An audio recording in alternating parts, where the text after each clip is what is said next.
Chapter 1. The woman in the photo had delicate facial features. Her skin was delicate and fair, and the white work shirt made her skin look as white as porcelain. In the photo, she was kneeling on the ground, holding a rag in both hands. She was seriously and meticulously doing her job, as a hotel cleaner. She did the dirtiest and most tiring jobs in every city. However, she only had a calm and tranquil temperament. She was like a weed growing on a cliff. But anyone who knew what the woman in the photo had gone through couldn't help but admire her tenacious perseverance and extraordinary wisdom.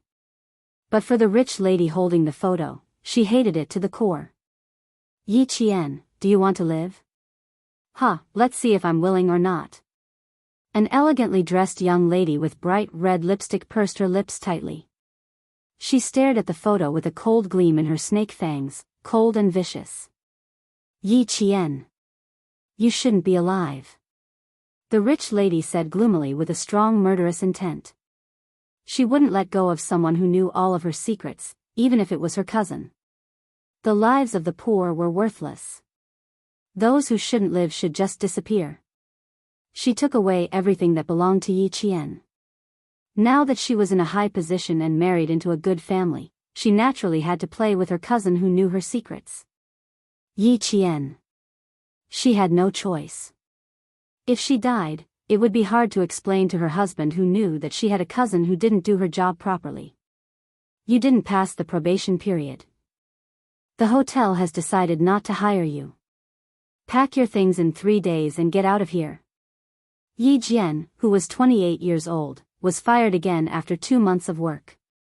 She was just like in the photo. Her temperament was calm and tenacious. She stood straight in front of the hotel manager in the lobby. She didn't bend over because of the manager's words, nor did she panic because she lost a job. She was used to losing a job every 2 months. While she became cold, it also made her heart stronger. Yi Qian calmly looked at the manager with her dark, obsidian-like eyes. She said faintly, "When will you pay me? We are a big listed company. How can your 2,000 yuan salary be small?" Manager Lu looked at the face in front of him that was so beautiful that it could make any man's heart flutter, and his heart itched badly. 10 minutes ago, he had been scolded by the HR manager because he had recruited a woman who had offended a big shot. He stared at Yi Qian as he pulled open the drawer of his desk, took out an envelope, and threw it out. Yi Qian threw the envelope containing his salary to the ground. His pupils constricted as he clenched his fists. The phone on the desk rang, and Manager Lu picked it up in a bad mood. Damn it, he had to turn off his phone later. "Manager Lu, I know you're a man who has tender feelings for women. Yi Qian, who seduced his teacher at the age of 14, you should know what to do. Don't worry, nothing will happen. Just don't kill him." A gentle voice came from the phone. Hearing that voice, Manager Lu felt that the other party was a beauty. "Train her well. I'm happy. You want to be the vice president of the hotel? It's just a word from me." Stupid. She got involved with a man at the age of 10, and she's still pretending to be a loyal woman in front of me. After hanging up the phone, Manager Lu's lust was aroused, and he became even more unbridled. He was so damn lucky. He had ordered someone to make Yi Qian drink the drugged water. He wanted to forget about it after doing it once, but this phone call came at the right time. If he did it well, the wife of that big shot would be his backer in the future. Yi Qian bent down to pick up the envelope containing her salary. Before her fingers touched the envelope, she looked up as if she had a premonition. Danger. Danger. She had to leave immediately. She had been able to survive until now because of her ability to react quickly to danger and avoid it. This was probably the only grace that life had bestowed upon her. At this moment, her body swayed without warning. Yi Qian's alarm bells went off in her heart. Before she could stand up, an indescribable feeling of embarrassment spread through her limbs and bones. Her lower abdomen seemed to be on fire, and she fell down beside the desk. "Damn it, why are you pretending to be a pure woman? You're a who got involved with your own teacher at the age of 14. Someone told me to treat you well. Let's see how you're going to escape this time. The drugged Yi Qian was pressed against the desk. She didn't struggle violently. She clutched her collar tightly with one hand and groped around the desk with the other. When she came in, she saw the display on the desk clearly.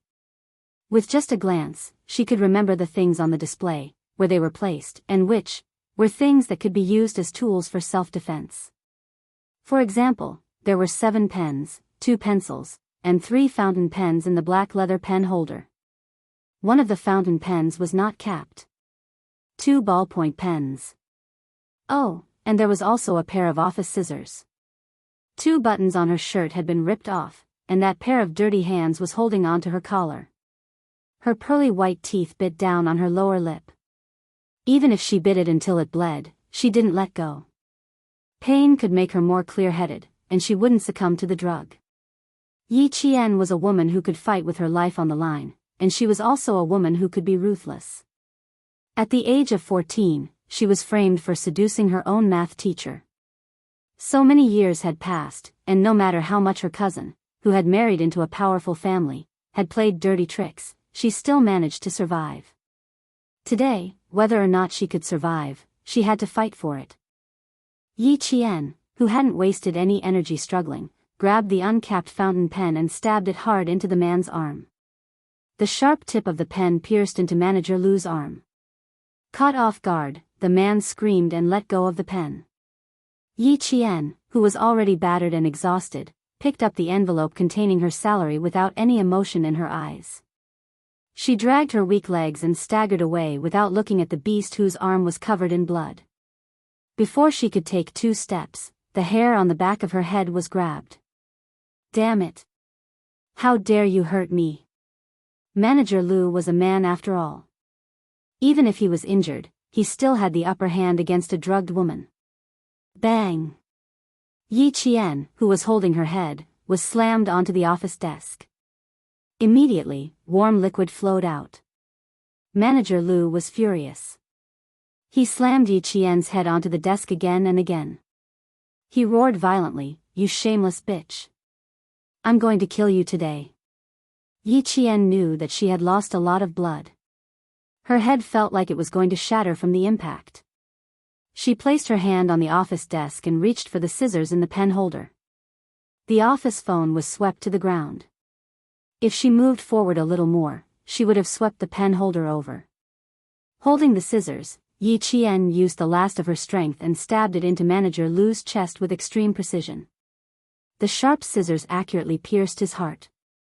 Yi Qian had cleaned the autopsy room at the medical school. She was a woman who was better at her professional classes than medical students who attended formal classes. She knew the structure of the human body very well. She couldn't just stab the scissors in, she had to pull them out. Only by pulling them out could the blood in the heart gush out like water from a high-pressure water gun. You want to save him? Maybe in your next life. Yi Qian's face was covered in blood. Even her hair was drenched in blood.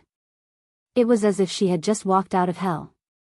She leaned against the office desk with her eyes closed and felt for the office phone. Her bloody fingers pressed a string of numbers. Chapter 2. Shuku Village in Fujian Town was a village guarded by a troop deep in the mountains. In the middle of the night, the villagers of Shuku Village could faintly hear the sound of a truck. It was the sound of a military truck driving past the village entrance at night. It was past 2 in the morning, and the villagers were all sound asleep. Even if they heard it, they wouldn't deliberately wake up.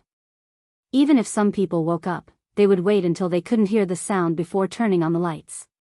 The village chief had said that if anyone dared to disobey the rules, the road that the country had painstakingly repaired would be dug up. As for the person, he would be sent straight to jail and never be released. Yi Qian had been awake for a long time. When she heard the sound of the military truck disappear, she endured her headache and climbed out of bed. She turned on the flashlight, and the flashlight shone on the wall with the calendar hanging on it. So, it really wasn't a dream. So, she could open her eyes again and see the sun tomorrow. So, the grace that life had bestowed upon her, and fate had arranged for her to grow through hardship and be reborn from the ashes, and not die so pathetically. Time ticked by. At 6 o'clock in the morning, smoke was already rising from the chimneys in Shuku village. The mountain village bathed in the morning sun was lush and green, and the water gurgled. Outside the window, swallows flew and landed on the power lines, chirping happily. The clear morning sun passed through the thin mist and softly sprinkled down, making the flowers on the branches bloom even more brightly. The tender green buds and leaves supported the flowers, making the flowers on the branches look even more delicate and beautiful. Once again, she saw the flowers bloom in the warmth of spring, and the return of the swallows. It was a completely different situation. Yi Qian woke up in the middle of the night and didn't go back to sleep. She looked at the girl sitting by her bed and chattering non-stop. Her dark eyes narrowed slightly. The girl in front of her had red lips and white teeth. Her black hair was braided and hung nimbly from her shoulders. Her eyes were watery, like autumn waves. Her skin was a little darker, and there were small spots on both sides of her nose.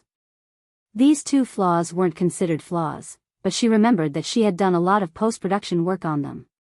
This was Yi Ying, the source of all the hardships in her previous life, the source of her unhappiness in life, and the source of her miserable death. I have an exam on Monday. Remember to help me. Also, I brought back all my homework from school. Hurry up and help me finish it. Yi Ying was born pretty and her voice was also pretty. It was as pleasant to listen to as an oriole. It was just that her tone was commanding, as if Yi Qian deserved it. Yi Qian hugged the blanket and watched as Yi Ying chattered away. He smiled and said, "Yi Ying, long time no see." 14-year-old Yi Ying, long time no see. Long time no see. He had just met him yesterday. You must have gone stupid from the fall. The 14-year-old Yi Ying looked at her cousin who was half a year older than her and said worriedly, "You can't fall and become stupid. You're so beautiful. It'll be terrible if you fall and become stupid." She was so smart and smart. If she fell and became a fool, what would she do with her homework? Yi Qian's eyes curved into crescents. The corners of his mouth revealed a very, very faint smile, as clear as a stream. If I fall and become stupid, won't you be worse off? There was no one to help you with your homework, no one to give you the answers to your exams, and no one to help you get a good ranking. Sigh, thinking about it, why do I feel like you'll be worse off? While admiring the changing expressions on Yi Ying's face, Yi Qian chanted Amitabha in his heart. What a sin, what a sin. It felt so good to bully others. Why didn't she realize it before? As a 14-year-old again, she had to cherish this opportunity. You really fell and became stupid. Do I need you to help me with my homework? Yi Ying gritted her teeth and said unhappily when Yi Qian said what she was thinking. Her face was a mix of green and white. She tried hard to resolve her embarrassment, but in the end, she was still young and didn't have enough skills. It was inevitable that her expression would be a little twisted. Yi Qian looked at her expression and felt as if his withered heart had been injected with fresh blood. His whole person became much more lively. Chapter 3. In Yi Ying's eyes, it was as if she was going to apologize to her at any time. She lifted her chin slightly, waiting for Yi Qian to apologize. It's been hard on you. You have to do your own things. I can't even refute you. Yi Qian said with a smile, looking helpless. She raised her hand and rubbed her head. Ignoring Yi Ying, who was so angry that her face was distorted, she asked her to leave. I want to change my clothes. You can leave first. Yi Qian, you bullied me. Yi Ying stood up, her watery eyes filled with tears. She looked delicate, but her actions were wild. She slammed the wooden door and left angrily. Bullied? Yi Ying, I told you, just you wait. She was putting on her clothes slowly when she heard Yi Ying's pitiful cries from the courtyard. She was complaining to her mother. Yi Jian counted to 3 in her heart. When Yi Jian counted to 3, Sun Dongqing rushed in with a bamboo stick in her hand. She glared at Yi Jian and shouted angrily, "Stupid girl, you freeload in my house and bully your sister? Little brat, don't let me feed you until you become an ingrate." She rushed in front of Yi Qian. The bamboo stick was not aimed at his body, but at his face. How much hatred did she have for him? If she didn't hit him well, he would go blind. Yi Qian had already dodged when the bamboo stick was about to hit his face. She had returned to her 14-year-old self. She would not allow herself to be hit again, nor would she allow anyone to hit her. No one could. Ying even needs me to do her homework. It wasn't easy for me to persuade her to do her own things. Aunt, aren't you going to thank me? Why are you hitting me? Sun Dongqing was both an aunt and an aunt. Two sisters married into the same family. They were sisters in their mother's family and sisters-in-law in their husband's family. Oh, you dare to dodge. You didn't fall to your death yesterday, but today you know how to anger me. Sun Dongqing glared. She rolled up her sleeves and picked up the bamboo stick. Stupid girl, your mother isn't here anymore. I have to teach you a lesson. What a disgrace, seducing your own teacher at such a young age. You should have been thrown out last night. Don't lead my Yingying astray. Sun Dongqing had always been merciless to the daughter left behind by her elder sister. In her maternal family, she was proud and arrogant. She was bound to win in front of her elder sister. Now, there was only one orphan left in her elder sister's house. Shouldn't she discipline her properly? Her words made Yi Jian's eyes turn cold. Her delicate little face tensed up with a frosty expression. Seducing a teacher. When she woke up last night and looked at the wall calendar, she realized that she had returned to the spring when she was 14 years old. The first month of school was when the peach blossoms were in full bloom. That year, when she was 14 years old, she went to call Ying home from school. When she came out, she bumped into Ying, who was running towards her. Before she could say a word, she was pulled by Ying and started running. After running for a few dozen meters, she was tripped by Ying. When she fell, her forehead hit a moss-covered rock and she fainted on the spot. When she woke up, it was already Sunday morning, and there was a scandal about her seducing her teacher. And now, he woke up on Friday night. The difference between 1 day and 2 nights was the key to her life. Chapter 4. Sun Dongqing's rushing footsteps came to an abrupt halt when she saw the pair of sharp scissors shining with a cold light. She saw the viciousness on Yi Qian's face and the coldness in his eyes. For no reason, her heart skipped a beat. Her hand, which was holding the bamboo stick up high, dropped instantly. Aunt, before the matter is investigated thoroughly, don't make a fuss about making my life difficult. I'm not afraid that the whole family will suffer because of me. Yi Qian said coldly. His eyes were very dark, even darker than the night sky. His eyes were especially bright as the stars. When he stared fiercely, the color in his eyes changed. His eyes were like the ever-changing aurora. Although they were beautiful, they made people feel fearful. Stupid girl, let's see how long you can keep up your pretense. When the teacher comes looking for you, you can explain yourself. Facing Yi Qian's viciousness, Sun Dongqing's heart skipped a beat. Subconsciously, she thought, did Ying lie? As the thought flashed through her mind, Sun Dongqing hurriedly stopped herself. Impossible. Ying had always been obedient.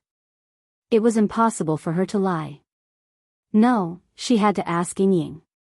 Sun Dongqing thought of the seriousness of this matter. She threw the bamboo stick down and walked out. This matter happened to Yi Qian. She wasn't anxious at all. After all, she wasn't her daughter. Her mother-in-law also hated this granddaughter to death.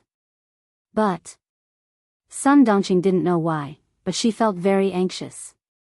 She felt that something bad was going to happen. Yi Qian coldly watched her leave. The corners of his mouth curved slightly. In the mirror, she saw her own 14-year-old face clearly. Although her facial features were delicate, there was still a hint of youthfulness.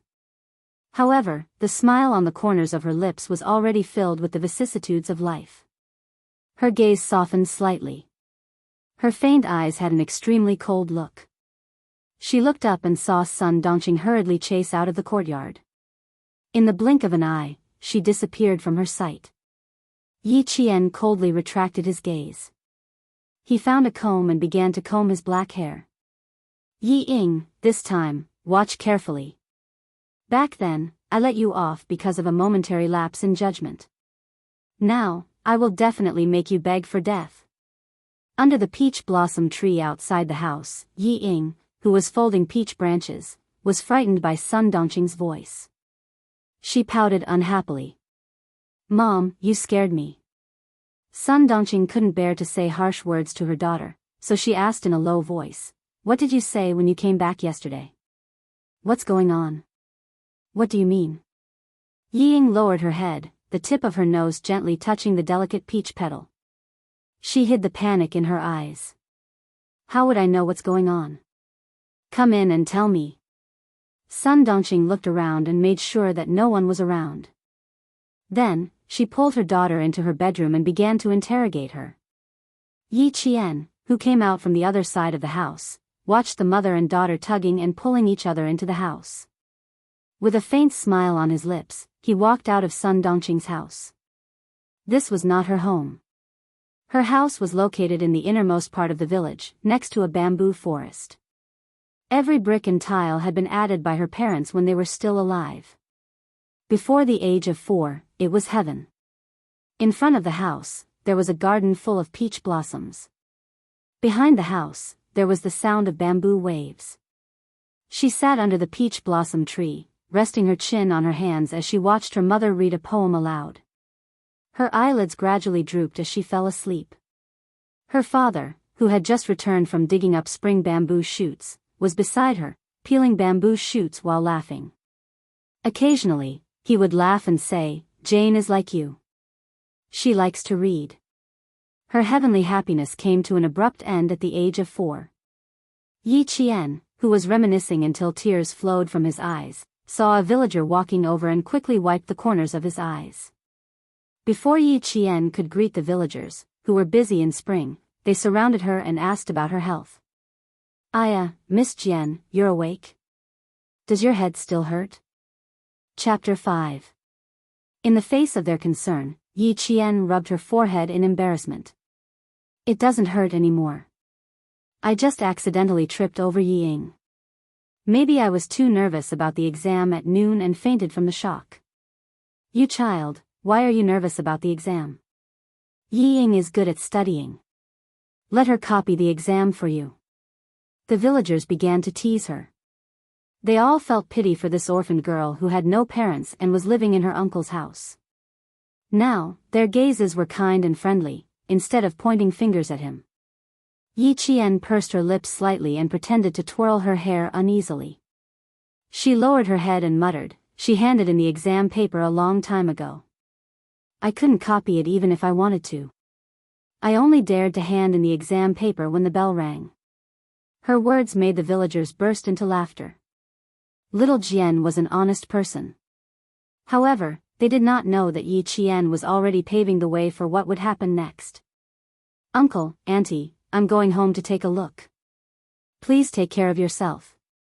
Yi Qian thanked them politely. Her delicate face had a slight smile. "I haven't been home for a long time. I'm going to tidy up."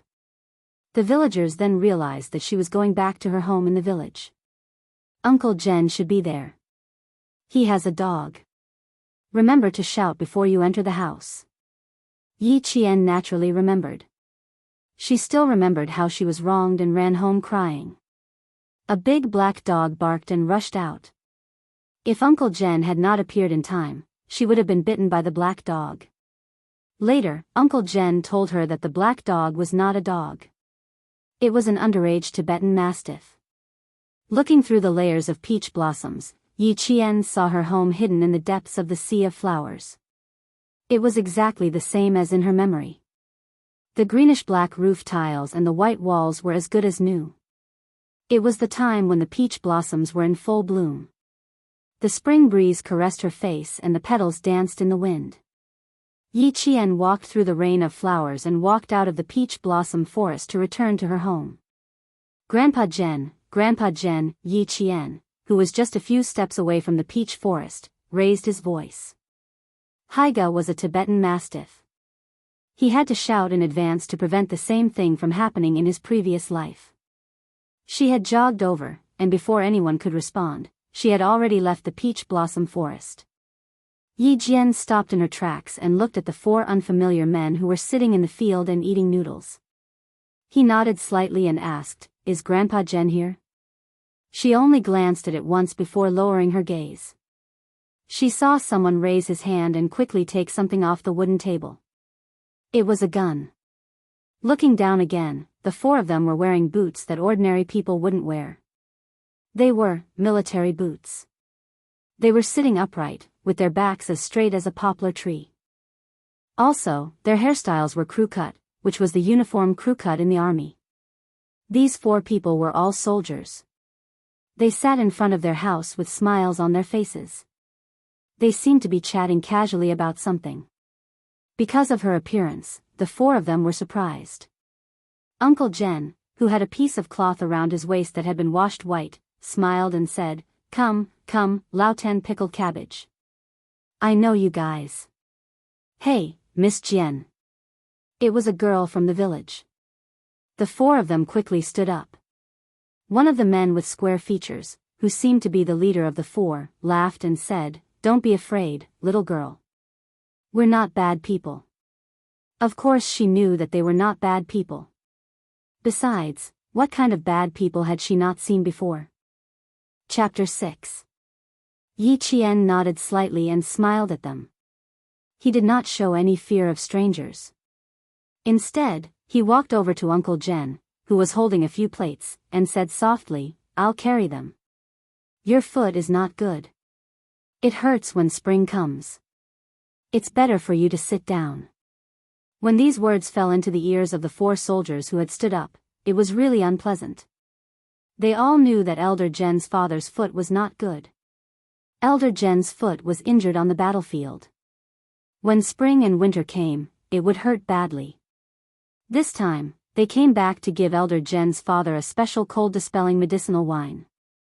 However, they had just finished cooking the noodles and had not eaten a single bite when they saw a young girl suddenly appear in front of them. She had misunderstood them. Elder Zhen was surprised. How did the little girl know that his foot was not good? No one in the village knew about it. It's fine. You just need to take care of yourself." Elder Zhen was naturally referring to the incident where Yi Qian fell and fainted yesterday. However, there were other people present, so he did not say it out loud to save the little girl's face. Yi Qian pursed his lips and revealed an unnatural smile. "It's just an accident. Thank you for worrying." She nimbly placed a few plates of sour and refreshing pickled cabbage on the wooden table. Then, she skillfully dripped some sesame oil on the table and added a spoonful of red chili oil. Not only was the pickled cabbage fragrant, but its color also became more vibrant. The bottle of soy sauce on the bed was not screwed shut. Yi Qian also screwed the lid shut. There were not many children in the village who were pampered. Children who did not have parents did not have the right to be pampered. Elder Zhen looked at the young girl. Although she was thin and weak, she worked as if she had worked for more than 10 years. He felt a little sad and sighed softly, "Little girl, don't be busy. They will clean up after they finish eating. Little girl, please take a rest. We will do it ourselves." Thank you. We will do it ourselves." If the company commander were to find out that these men were being served by a little girl, he would definitely be scolded badly. The 4 of them were embarrassed to let a little girl do all the work. One by one, they reached out their hands to block her, and the chopsticks on their bowls accidentally fell to the ground. The soldier closest to the chopsticks reflexively wanted to pick them up, but a pair of slender fingers beat him to it and accurately caught the chopsticks in her own hands. Yi Qian put his chopsticks back on the bowl and smiled faintly. "It's not dirty. You don't have to wash it." "Thank you." The younger soldier felt even more embarrassed and thanked him repeatedly. The soldier, who looked to be in his early 30s, smiled at Yi Qian and said cheerfully, "Young lady, your reaction is quite fast. Why don't we sit down and have a bowl of noodles together? You didn't even touch the noodles. Just give me a bowl." I've already eaten, thank you. Yi Qian's smile was very shallow, but when she smiled, there was also a hint of a smile at the corners of her eyes. She looked exceptionally comforting. This was the first time he met her, and he felt that she was a very polite young lady. After generously rejecting the soldier's invitation, Yi Qian turned to Elder Zhen and said softly, "Grandpa Zhen, I want to discuss something with you in the room." Before the word "something" could be said, a black shadow rushed out like an arrow. It was so fast that the petals that fell to the ground were swept up a few centimeters into the air. There were obviously other people, but the black shadow rushed in front of Yi Qian. It was so fast that even Elder Zhen did not have time to react. Yi Qian did not move, because she could not move. Chapter 7. Not only did the black figure rush in front of her, but it also stood up after letting out a low growl and placed its forelimbs on her shoulders. It was so close that Yi Qian could clearly see that Haega's sharp canine teeth were stained with blood. A strong smell came from its nose and mouth. It was the Tibetan Mastiff. "Haega, don't move. Don't move." A few voices came at the same time. It was the 4 soldiers behind Yi Qian. They were telling Yi Qian to calm down and not scream or make any big movements. Yi Qian, who smelled the stench of blood, did not move. Instead, she tried her best to relax her shoulders and slowly adjust her breathing rate. The Tibetan Mastiff could fight a tiger, so it was best for her not to move. Uncle Zhen did not move immediately. Instead, he clapped his hands lightly 3 times. Haega, whose fur was standing on end, let out a low growl and bared its fangs ferociously.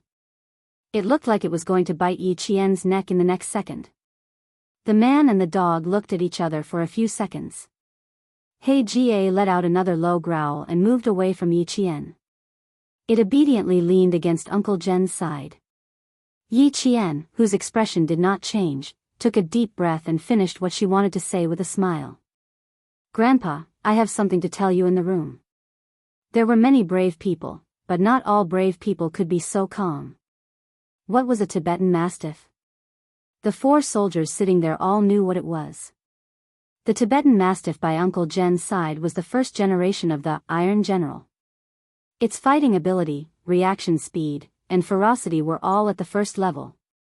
A normal soldier would not be scared to the point of peeing his pants, but his expression would definitely change drastically. This little girl in front of them could still finish her sentence so calmly. It was indeed admirable. Uncle Zhen seemed to have guessed something. He looked at the 4 soldiers who were looking at Yi Qian in shock. He nodded and brought Yi Qian to a room with new furniture. "Little girl Jian, this room has always been prepared for you. This is your home. As long as you want to come back, you can come back anytime." His simple words instantly touched the softest part of Yi Qian's heart. She turned around and bowed deeply to Uncle Zhen. "Grandpa Zhen, thank you. This was a big gift." Coming out of nowhere, it really startled this old revolutionary who had walked through a hail of bullets. His calloused hands firmly supported Yi Qian. He said with a deep voice, "Little girl, I can't accept your bow. This is your home. I'm just staying here. As long as you don't come back, of course I have to keep watch for you." He was strong and did not give Yi Qian another bow. "Little girl, stand up. Man, if you want to establish yourself, you must first straighten your back." "Grandpa Zhen, thank you." Yi Qian raised her head and looked at the gray-haired old man who was teaching her how to behave like a family member. "Yi Qian will remember your words." Uncle Zhen did not ask why Yi Qian suddenly wanted to come back. If he wanted to ask, he would not have tidied up the room so well. Chapter 8. Old Uncle Zhen glanced at the empty wooden table and said to Yi Qian in a gentle voice, "Girl, you'll know who they are in the future. I can't promise you anything else, but I promise you that you won't be bullied in this house." Bullied? She wouldn't let herself be bullied again. Yi Qian nodded lightly. She thought about it seriously and blinked her eyes playfully. "Don't worry, I won't say anything." There was no shortage of smart people in this world, but there was a shortage of smart people. Old Uncle Zhen laughed loudly and looked at Yi Qian with even more kindness. "Okay, Grandpa will wait for you to come home. When Yi Qian walked out, He Jie suddenly appeared. Old Uncle Jen smiled at her. Weren't you afraid just now? You weren't scared? A young Tibetan Mastiff was stronger than an adult dog. Yi Qian glanced at it and smiled. I'm not scared. All intelligent dogs can recognize their masters. Girl, you're a brave person. But this isn't a dog, it's a Tibetan Mastiff. A very intelligent one. Old Uncle Jen saw that she was calm and didn't show any fear. He was happy. Let it smell you. It'll recognize you when you come home. He clapped his hands and He Jie reacted quickly. It dashed over as if it had received professional training. Come, Haga, smell your little master. Old Uncle Jen bent down and gently stroked Haga's head. He motioned for Yi Qian to reach out her hand and let it recognize her as its master. Yi Qian boldly reached out her hand to Haga's sharp fangs. He Jie, I'm Yi Qian. Please take care of me in the future. Recognizing a master wasn't something that could be done quickly. A Tibetan Mastiff would only recognize one master in its lifetime. Only an intelligent Tibetan Mastiff would be able to recognize a second master. He Ting didn't approach Yi Qian immediately. Instead, he shook his fur and circled around Yi Qian's feet like an arrogant general. From time to time, he would sniff and whimper. After sniffing and whimpering for at least 3 minutes, it finally lowered its head and rubbed Yi Qian's little feet. Then, it lay down meekly. This was a sign that it had recognized its master. Yi Jian was overjoyed that He Jie recognized her as its master, but Sun Dongqing walked around the village for a while. Early in the morning, she was anxious and angry, so she was sweating all over. Damned girl, where did she die? She was always under his nose when he had nothing to do, but when he looked for her for something, she didn't even appear. After looking around, Sun Dongqing stood on the embankment and cursed. With her sharp eyes, she finally saw Yi Jian standing on the bank of a pond above. Her eyes moved slightly. She was originally furious, but now, she let out a shrill scream. Jian girl, what are you doing? Come back quickly. Come back quickly. Haida, quick, pull Jian girl back. Damned girl, she's taking things too hard. She's going to jump into the pond. A villager with a hoe on his shoulder happened to pass by the embankment.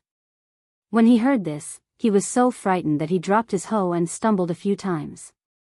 His hands were like iron pliers as he pulled Yi Qian to the side. He was probably frightened. His strength was so strong that he almost threw himself and Yi Qian into the paddy field below. Uncle Hai, please be careful. Yi Qian reacted quickly. He even pulled the middle-aged man who was about to fall into the paddy field. I just came out of my house. Auntie yelled at me. I was stunned. The middle-aged man felt cold sweat break out on his back. When he heard Yi Qian's words, his expression turned ugly. That auntie of yours is always so noisy.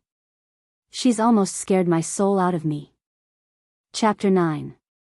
Yi Qian quickly apologized. Uncle Hai, I'm sorry. I don't know what my aunt said about me jumping into the pond.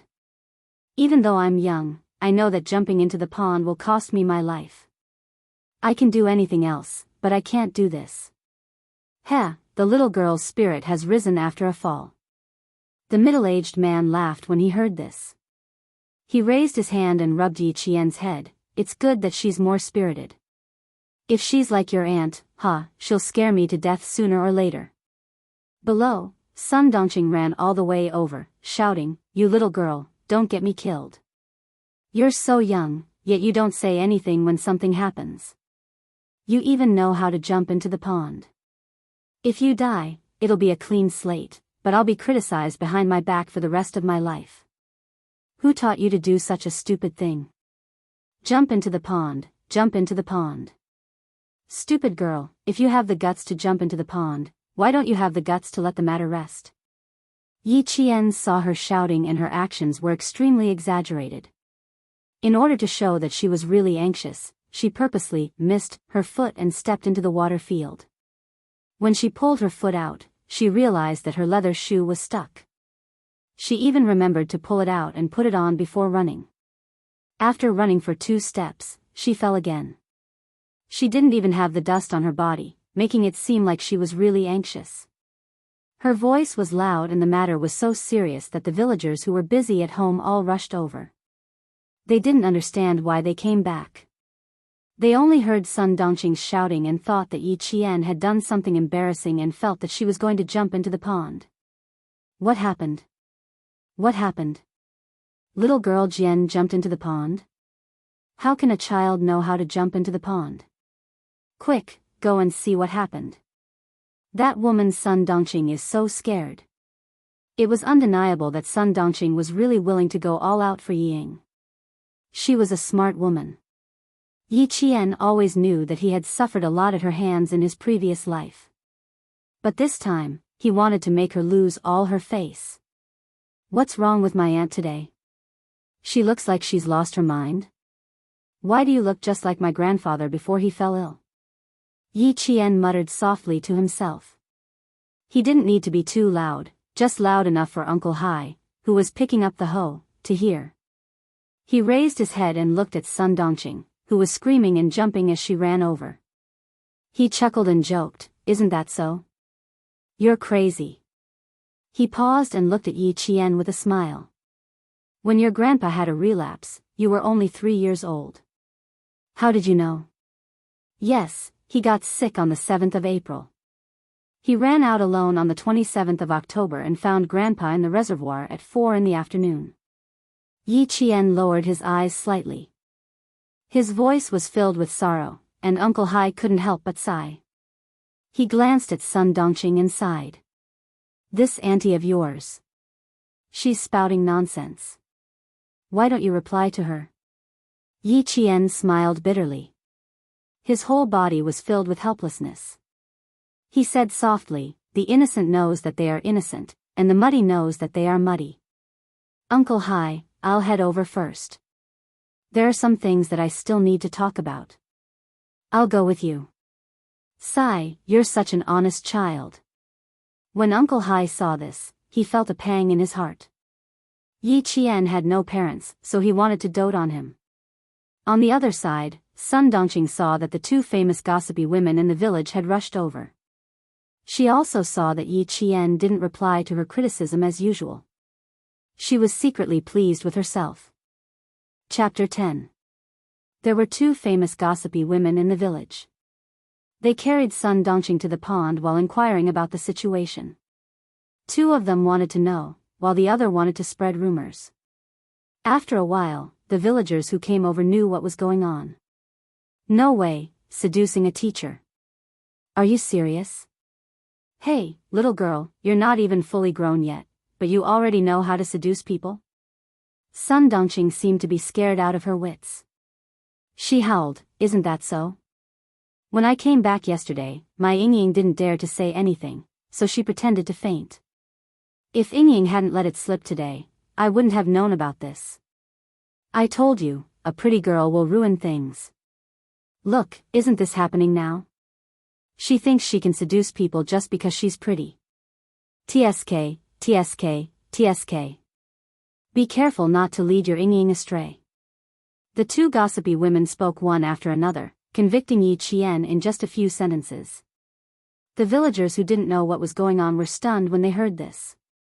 They were all skeptical and doubtful. "You all know that the Jian girl is mischievous, unlike my Yingying who is honest and only knows how to study. With such a big thing happening, I only hope that the school won't come knocking on our door." Sun Dongqing howled even louder, throwing all the blame on Yi Qian. "Auntie you, I've never thought of myself as pretty, and I've never done anything just because I'm pretty. I really can't bear to hear you say that. What would a little girl like you know?" Yi Qian walked over and stood in front of them, blocking their way. He raised his voice and said calmly, "And Auntie Chiu, you know that I'm not fully grown yet. How could you believe that I seduced a teacher? Your daughter is my classmate. You can ask your daughter Wenli if I seduced a teacher. Have you 2 seen me seduce a teacher with your own eyes? I, Yi Qian, may not have parents, but I know that a teacher is not to be bullied. The best way to fight back was to stand up bravely in the face of rumors and slanders. Yi Qian's experience from his previous life allowed him to stand upright in front of them at the age of 14. Her gaze was as clear as the sun at this moment, so clear that it was as if all the darkness could be seen in her eyes, and there was nowhere to hide.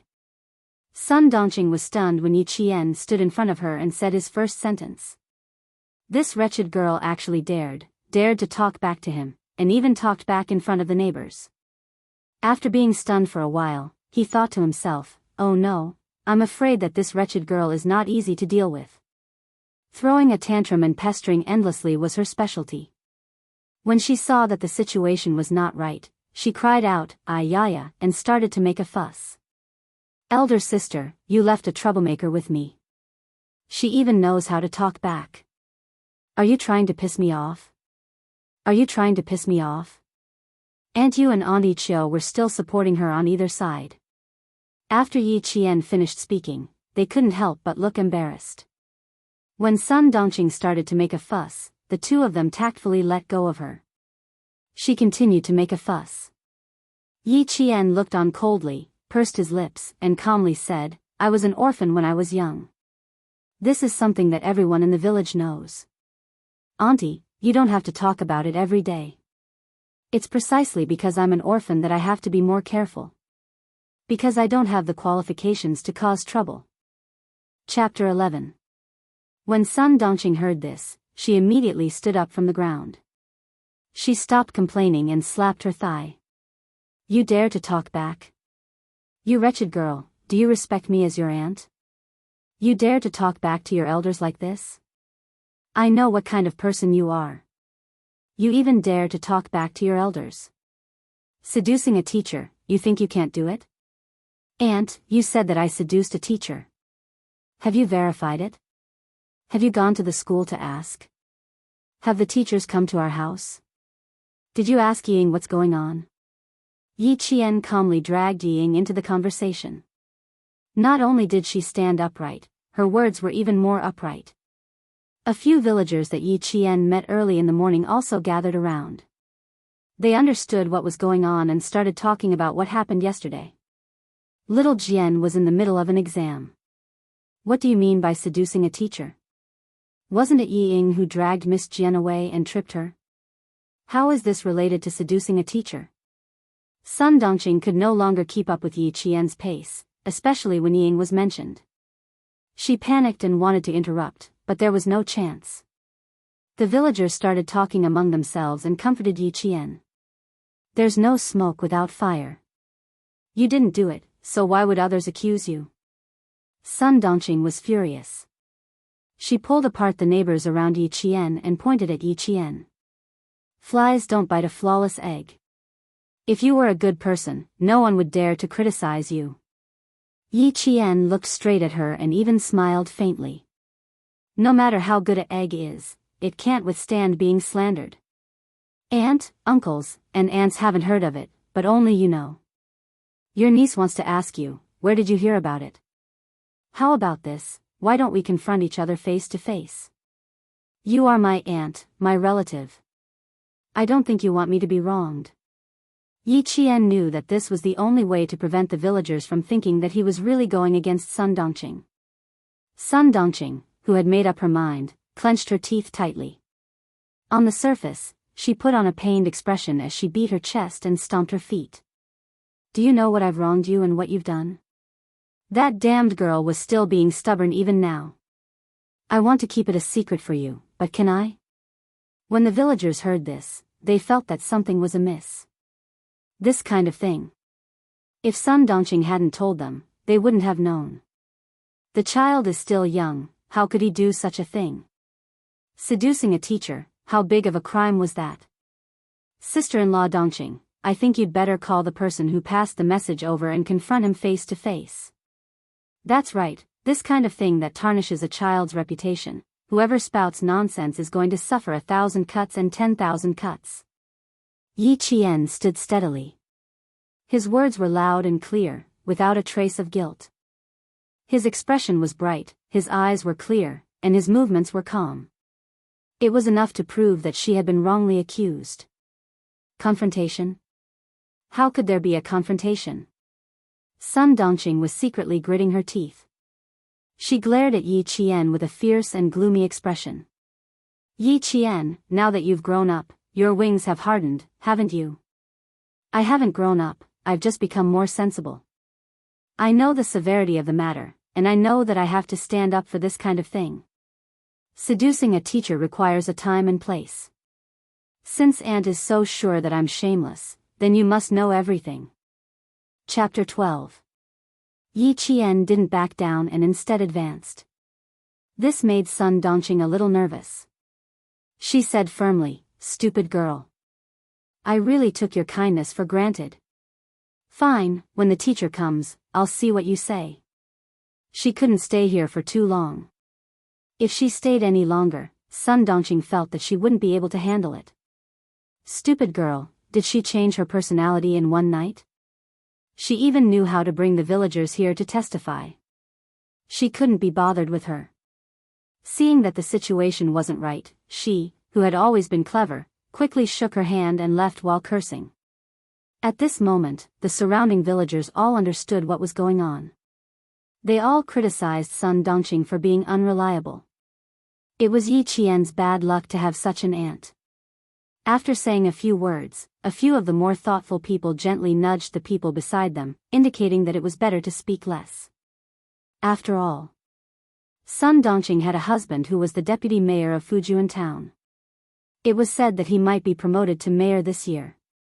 Yi Qian, who had calmly observed this scene, lowered his eyes slightly. His long eyelashes gently covered the coldness in the depths of his eyes. She knew who the villagers were afraid of. This was also Yi Ying's capital. With a father who was the deputy mayor, no matter what happened, the school teachers wouldn't go overboard and blame her. As for herself, after the sighing villagers left, Yi Qian gently opened his hand. His palm was delicate and the lines on his palm were clear. It was like the path he wanted to take. In the end, it should be in his own hands. Uncle Yi Jifan was someone she didn't want to go up against at the moment. She understood this man too well. He was a man who didn't care about his own family in his pursuit of power. But he had a weakness, he cared a lot about his reputation. She couldn't directly go up against Yi Jifan now, but she could use his weakness to bring down Sun Dongqing first. Yi Qian, who was standing alone, raised his head. His smile was bright and beautiful. There was nothing to be afraid of, nothing to worry about. The path was in his own hands, and this was a very good start. 14th's smile was bright and carefree, full of vigor. Her beautiful facial features were devoid of any haze, only hope for the future. Her smile was so glaring in Yi Ying's eyes as she walked over. Yi Ying wanted to pounce on her and scratch her face. Yi Jian, who had always been sensitive, calmly stopped smiling when she saw the malicious gaze behind her, which was as sharp as a needle. She turned around and looked at Yi Ying, who was glaring at her. The corners of her mouth curled up slightly. She looked at her condescendingly and disdainfully. Yi Ying, who was standing a few steps away, was a meticulous person. After she understood what was going on, her expression changed drastically, and anger rushed to the top of her head. Yi Qian. She gritted her teeth and growled in a low voice. She took a few steps forward and stretched out her hand to push Yi Qian away as if he was at home. Suddenly, out of the corner of her eye, she saw a few villagers looking over. She reacted quickly and immediately put on a sisterly expression.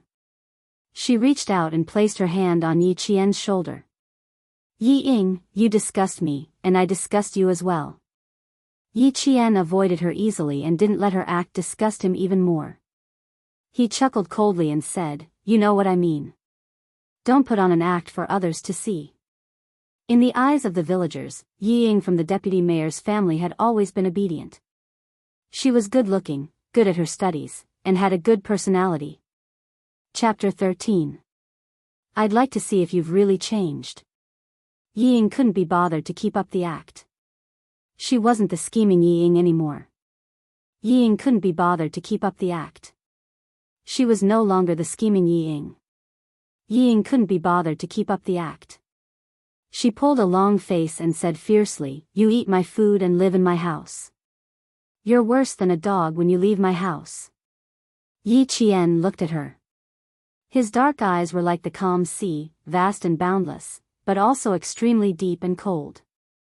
Yi Ying swallowed uncomfortably and stammered, You, what are you looking at?" She then smiled faintly and said slowly, "Go home and ask your mother where the food I eat and use comes from. Also, Yi Ying, you better remember this. You're the one who's worse than a dog when you leave my house. I'll see you on Monday, Yi Ying." Monday, Fujian Town Middle School's second-year mock exam. Don't underestimate this town's middle school. Due to the presence of a military unit, the curriculum was very strict. At the mention of Monday, Yi Ying's face froze. She was angry, but she also felt that she had suffered a great injustice. Her pair of watery eyes were like pearls, dripping down drop by drop. "Sis, I was wrong. I was wrong. Don't be angry, okay?" Yi Ying's heart was filled with hatred, but she immediately admitted her mistake. She was like a temperamental child who could easily be forgiven by an adult.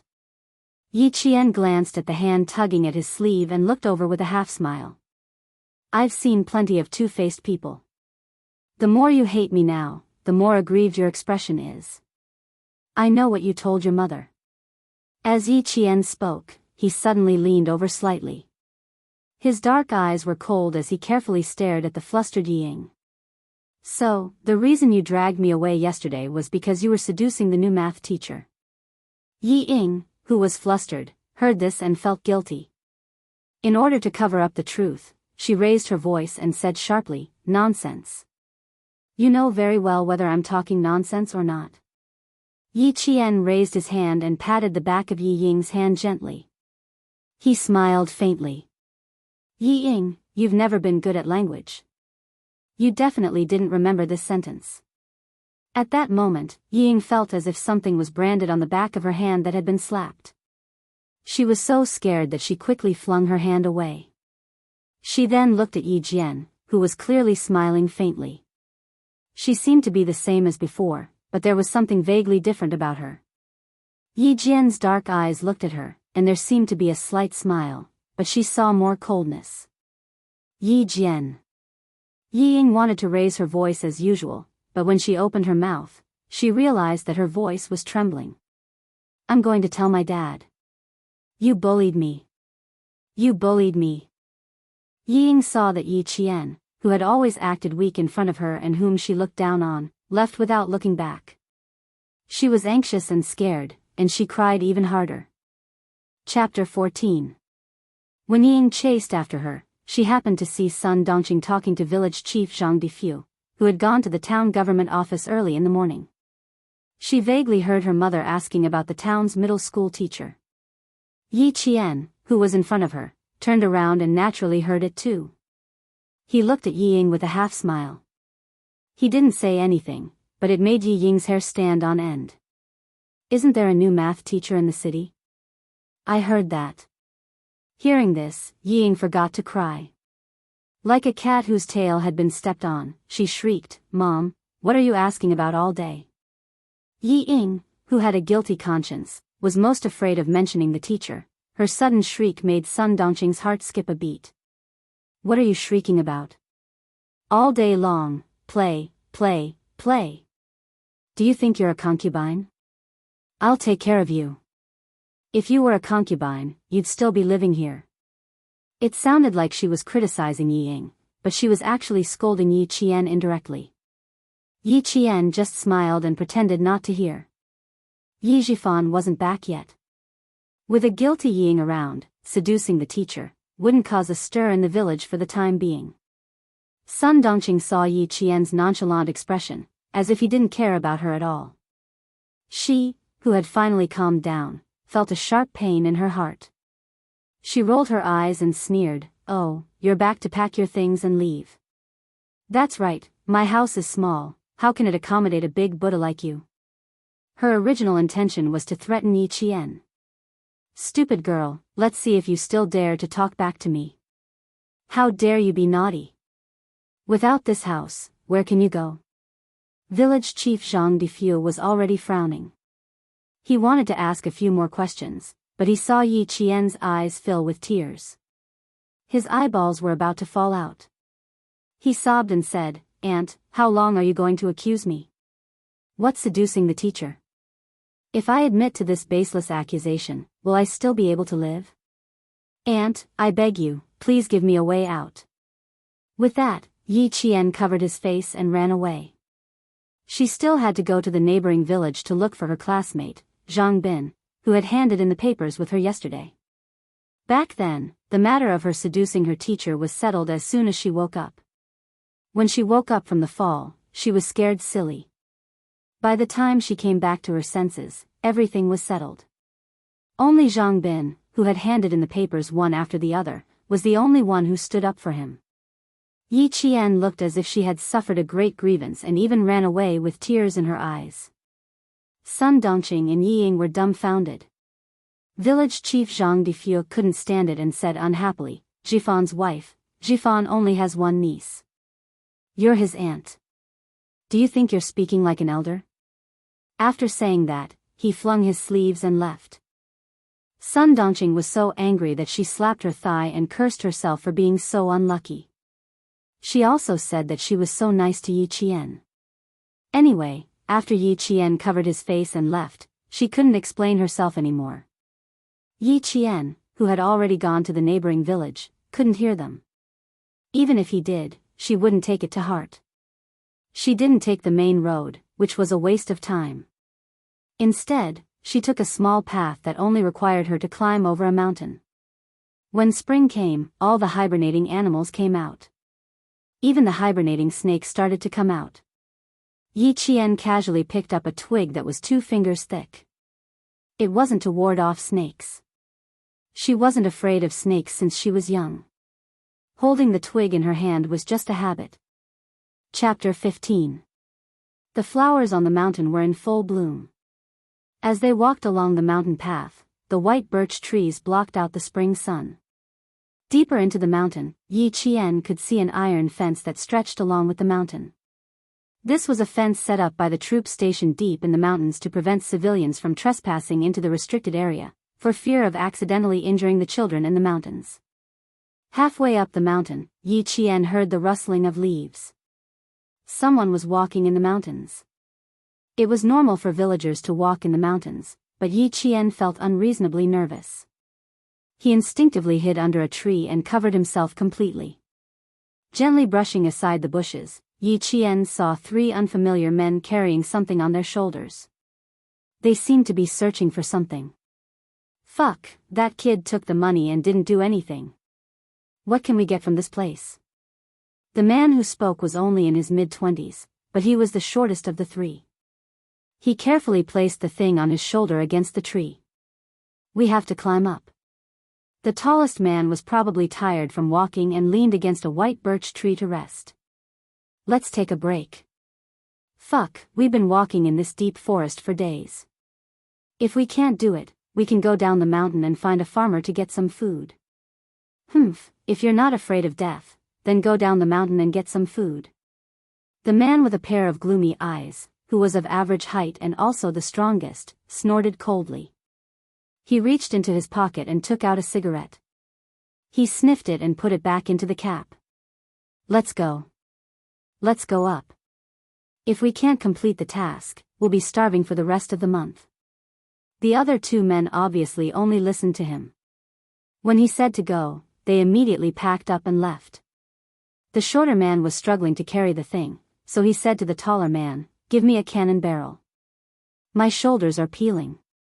Cannon barrel? Camera lens? When the shorter man took out the thing from the waterproof canvas bag, Yi Qian's pupils constricted. It really was a camera lens. And it was not an ordinary lens. It was an imported lens that cost at least tens of thousands. In a split second, Yi Jian guessed what they had said before and instantly understood what these people wanted to do by carrying expensive lenses in the mountains for a few days. They were here for the troops deep in the mountains. They wanted to steal the military secrets. Yi Qian, who was supposed to go to the neighboring village, was stunned. If they really wanted to film the troops, they had to go to Eagle Beak Cliff, which would take at most an hour from here. If she went down the mountain to find Grandpa Jen, he would definitely have a way of contacting the troops. The tall man put one of the heaviest lenses into his bag and said sarcastically, "Don't plant seeds on women.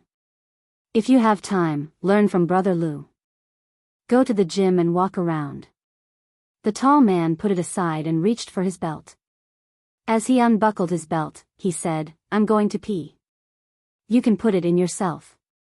Yi Qian, who had been holding on to the tree branch, clenched her fists. The man was coming in her direction. Yi Qian looked around quickly. She was no longer squatting. She slowly walked around the tree until she reached the back. She shrunk her shoulders and tried to use the tree trunk to block her. Yi Qian held her breath. She was so sensitive to smells that after a few days, she could smell even the slightest bit of residual scent. A jet-black snake slithered down from the tree branch, then slowly slithered towards the feet of the man who was dealing with an urgent matter in his life. The man, who was shivering comfortably, lowered his head and looked at the snake. He was so frightened that he screamed and stepped back. Chapter 16. If they couldn't hide, then there was no need to hide anymore. If they continued to hide, it would only boost the other party's morale and put them at a disadvantage. Walking out from behind the tree, Yi Qian glanced at the three people indifferently. "I've startled you guys." She flicked the branch lightly at the snake's body and threw it into the air. She then raised her hand and grabbed the falling snake. "Oh shit. Oh shit. Fuck you." The tall man who was frightened by the snake saw a mountain girl whose face was still covered in mud walk out from behind the tree. She nimbly picked up the snake and threw it into the air. Then, she grabbed it lightly. The black snake, which was at least 50 centimeters long, twisted in her hand. The snake's 7 inches were pinched and its entire body wrapped around Yi Qian's arm. She didn't use any strength and gently wrapped it around the snake like it was a tree branch. Kugong snake, highly venomous. You didn't get bitten. You're lucky. Yi Qian grabbed the snake's head and skillfully opened the snake's mouth, exposing the venomous fangs hidden in its upper and lower jaws. Good fangs, good venom. It can be used as medicine. It's worth a lot of money. The three men's scalps went numb at the sight. Fuck. Didn't the children in the mountains play with toy snakes? Did they play with real snakes?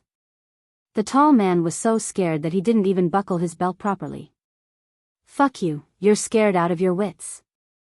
The man in the lead quietly placed his hand behind his back before gently retracting it. He stared darkly at the girl in front of him, whose face was so dirty that he couldn't even see her facial features. After sizing her up for a while, he squeezed out a question and asked, "Little girl, where are your parents?" Yi Qian, who used to work in a top security company, narrowed his eyes slightly when he saw him pull his hand back. This person had a gun on him and it was behind his waist. Bitten by a snake. I couldn't save her. With one hand holding the snake, Yi Qian replied coldly. She calmly walked away from the leader and let the shortest man stand in front of her.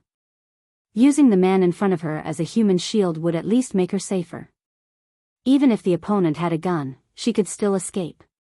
Not only was he bold, but he was also extraordinarily calm. The short man who was closest to Yi Qian raised his hand and blocked Yi Qian's path. Little girl. You want it? Yi Qian did not let him finish his sentence. His eyes narrowed slightly, and the venomous snake with its mouth wide open suddenly moved closer to the other party's eyes. If you want it, sure. I caught the snake. Pay for it. Her movements were so fast that the short and small man was so frightened that he shuddered and took a few steps back. He gasped and shouted, "Fuck. You scared me to death. Who the hell wants to buy it?" The mountain path was only so wide, and he bumped into the leader, who was unprepared for the sudden retreat of his men. Crash. Both of them fell into the bushes on the side of the road. The leader who fell accidentally revealed the gun at his waist. This made Yi Qian's pupils contract. He nimbly turned around and walked down the mountain. When the tallest man saw his men fall into a mess, he, who had gathered his courage to stop Yi Qian, hurriedly shouted, "Brother Kuan." Fuck. Brother Kuan, who was the cushion, fell until his face turned black. The guy who was on top of him was still scrambling to get up. Out of the corner of his eye, he saw the village girl who caught the snake walking down the mountain. Brother Kuan fiercely shouted, "Stop her." Chapter 17. All snakes were agile. As long as their weak spots were not pinched, they were extremely aggressive, especially poisonous snakes. The free Mr. Crow moved its body and opened its mouth wide, biting Brother Kuan's arm. Ah! Brother Kuan, who was bitten, grabbed the Mr. Crow snake and threw it into the forest. He gritted his teeth and said, "Get them back here. This stupid girl knows what we're talking about." It was not easy to catch up with Yi Qian. After her first accident in her past life, she had developed the habit of running in the morning to make her body stronger. She had a strong personality and never stopped running even if it was raining or snowing. Otherwise, how could the boss of the security company, who also ran every day, let her into the security company when she did not have an identity card and a household register? A 28-year-old soul and a 14-year-old body combined so well. The mountain wind blew past her face and the trees behind her. She was able to shake him off from afar. It took less than 10 minutes to run from the mountainside to the foot of the mountain, but Yi Qian did not choose to run on the mountain path. Instead, she ran into the forest. The sound of leaves rustling made one of the soldiers raise his hand and cover his comrades who were scouting. "Someone's here," he said softly. The sound of leaves rustling suddenly reached his eyes. She was extremely fast and rushed out like a chamois in the forest. She bumped into the muzzle of the soldier's gun. Yesterday at around 5:00 in the morning, the soldiers patrolling the mountain discovered traces of someone squatting in the mountain. Until today, the person was still searching.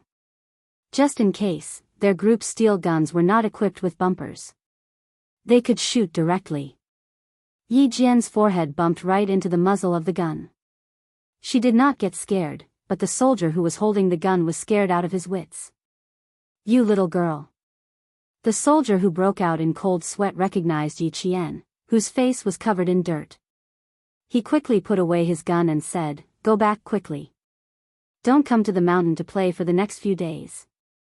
The patrolling soldiers had to remember which children lived in the villages in the area they were patrolling. Yi Qian's makeshift face was easily recognized by the soldiers. Then he saw that Yi Qian's forehead had a round bullet hole. The soldier wanted to laugh, but he didn't want to be too serious. He lowered his head and quickly took out a spray from his sanitary bag. "Spray it on his forehead. It's all red." Yi Qian, whose vision was blacked out, did not take the spray.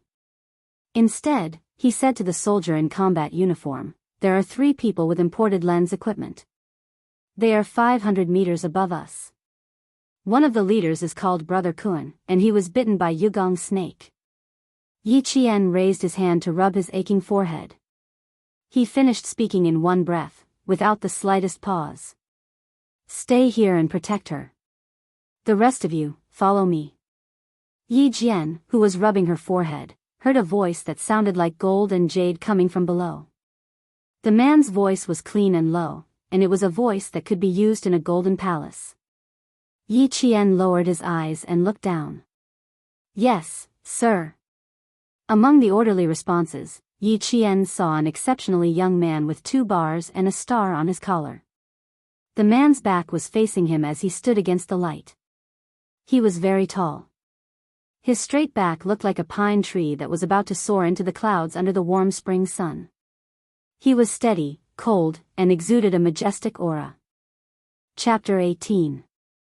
On his body, there were 2 different auras. One was noble and the other was cold and ruthless. However, the 2 of them seemed to blend together naturally. Yi Qian lowered his head and said, "I don't need protection. I'll lead the way." She had never looked at a man with such a strong aura, one so strong that it seemed as though he could devour the weak. It was as though if he looked at her one more time, all of her secrets would be exposed, leaving her with nowhere to hide. The soft sound of the military boots stepping on the bushes made people's scalps tighten involuntarily. How are you going to protect yourself? And how are you going to lead the way? The young man stood in front of Yi Qian. His voice was slightly raised, and there was a hint of a smile in it. It was faint, but like the morning breeze, it blew away the cold and ruthless aura around him. Jin Yu's voice suddenly became clear and refreshing, and the cold and sharp aura around him dissipated the moment he opened his mouth. How could there be someone who could so easily change his aura in an instant? Yi Qian raised his head in shock and saw Zhang Ming's handsome face that stunned Shi Guang. Every part of him was exquisite, every part of him was elegant. Even the faint smile at the corner of his lips was like the sun beside the clouds. It made it hard for people to grasp their hearts. Even if they had to give everything they had, they would still be willing to do so. If this man had a few more years, his aura would be so strong that one would feel pressured just by looking at him. Under his aura, they would lower their heads uncontrollably and submit to him unconsciously. I naturally have my own ways. Yi Qian looked at him and said calmly. No matter how handsome or noble a man was, it was enough to just look at him. I'll lead the way. It will save you a lot of time. Also, that man called Kuan Ji has a gun on him. You guys be careful. Naturally, I have my own ways. Because the other party was a little girl, the man who had a rare smile on his face for fear of scaring her heard those words. But when he heard that, his eyes gradually darkened. His thin lips were no longer smiling, and he appeared exceptionally cold and stern. Even the cold air that he had restrained was slightly released once again. Yi Qian, who did not avoid his gaze, continued to stare at him. He saw the young soldier's dark eyes, which were as vast as the night sky, gradually turn cold. The faint smile in his eyes disappeared, and when he spoke again, his voice was deep and cold. Little girl, protecting yourself is not just for show. As for leading the way. Xia Jinyuan knew that the elders in the mountains would often guide the soldiers in the army, but he had never let a teenage girl lead the way. In his eyes, Yi Qian was still a little girl. However, in her eyes, he was just a young soldier in his early 20s. Yi Qian chuckled and said indifferently, Major, you should choose to believe me instead of standing here and talking to me. The young major's black eyes, which were as sharp as an eagle's, sized up the little girl in front of him who had her back ramrod straight. Then, he nodded his head. He seemed to be admiring her, but there was also a deeper meaning behind his words. He said indifferently, You are very bold. He walked past Yi Qian and ordered the soldiers who stayed behind, escort her down the mountain. Before the suspect is found, seal the mountain. Although he was young, he was already an officer with real power. Yi Qian, who did not back down because of this, turned around and looked at the major straight back. He smiled slightly. Kuan Ji was bitten by the crow snake I threw out. If it isn't dealt with in an hour, his life will soon be in danger. Major, can you find him within an hour? Chapter 19. Xia Jinyuan had never been threatened like this in his entire life. He did not expect that the young girl in front of him would be so bold as to follow them into the mountains. The sun shone through the leaves and scattered sparsely. Standing in the mottled light, the girl had a pair of dark eyes that were filled with tenacity. They were dark and had an all-encompassing coldness. The expression in the girl's eyes did not match her age. It was quite appropriate to describe her as mature. The determination in her eyes made him feel a little reluctant to reject her. Little girl, if you want to lead the way, you have to follow us yourself. Lu Bing, take care of her. Xia Jinyuan did not choose to believe that she would lead the way because he did not want to continue talking to this young and mature girl. He wanted to take her to the mountains and let her know what danger was. Only then would she be completely obedient. His strides were huge. Dressed in a combat uniform and army camouflage, he held onto a bush with one hand and jumped lightly. His arched back made him look like a ferocious beast that had its eyes on its prey in the forest. The soldier who was left behind, Lu Bing, took off his helmet and laughed. Little girl, you actually have the guts to threaten Captain Xia. Fortunately, you are not his soldier. Otherwise. He took off his helmet and placed it directly on Yi Qian's head. Otherwise, you would have to fix it. Wear your hat and follow closely. Captain Xia was referring to the young major. What was there to be afraid of? She naturally had her own reasons for bringing it up. Yi Qian did not even have the chance to refuse to wear his helmet. He held on to the bush with both hands and followed closely behind her. There are traces of squatting here. There are traces of a tripod. Take a picture of this as well. Yi Qian quickly caught up and saw the soldier who was supposed to be chasing the criminal and the man called Captain Xia standing together. He pointed to a spot and a soldier took a picture with his camera. Xia Jinyuan had already heard the rustling of the bushes behind him. He was a little surprised. The little girl was quite wild. She caught up so quickly. I met them a little on the other side. But they're gone now. Yi Qian pointed at the slope in front of them and pursed his lips. However, I'm sure they won't dare to walk up the mountain. After being bitten by a snake, walking on the mountain was a dead end. Xia Jinyuan obviously understood what she meant. He turned to look at her and smiled faintly. That's right, so we can collect evidence first. All signals in the surrounding area had been blocked. It was impossible for the people who had escaped into the mountains to send out information or call for help. Although this was a man with a cold aura, when he smiled, he was indeed very charming. Yi Qian had always thought that she was not a woman who would be dazzled by a man, but at this moment, she could not help but take another look. The cool mountain breeze blew over, and when it blew away the flash of light for a moment, it also carried a trace of smell. Holding her breath, Yi Qian took another light breath. Her eyes suddenly lit up and shone with a diamond-like light. She took a few light steps to Xia Jinyuan's side and said in a youthful voice, "How much longer do you need to collect evidence? They haven't gone too far. We can catch up with them immediately." Xia Jinyuan's intimidating black eyes were sharp as he looked indifferently at the girl who was only a fist away from him. Chapter 20. Xia Jinyuan, who always had his own plans for the operation, did not answer immediately. Instead, he quietly looked at the little girl who had a determined and cold expression in her eyes. Perhaps it was because he had been silent for a long time. She spoke again anxiously, "If we go down from here, we'll reach Yangjiao Creek. If we run in that direction, we'll reach the main road. Captain Xia, if you trust me, please follow me this way." Yi Qian, who had chased after them in a hurry, had a small cut on her face from the leaves of a shrub. Her forehead was red and swollen, and her little face was dripping with blood. However, her gaze was firm and unwavering, like a sapling that had taken root at the edge of a cliff. Even the wind and rain could not break her proud and unyielding character. Xia Jinyuan was silent for only a few seconds. His thin lips curved slightly. Under the helmet, although his extremely handsome face was cold, it gave Yi Qian warmth. Because he said, "Okay." Concise and crisp, without any pause. "I can guarantee it." Yi Qian pursed her lips and nodded gently. She said in a clear and childish voice, "None of you are as familiar with this place as I am. You won't go wrong if you follow me."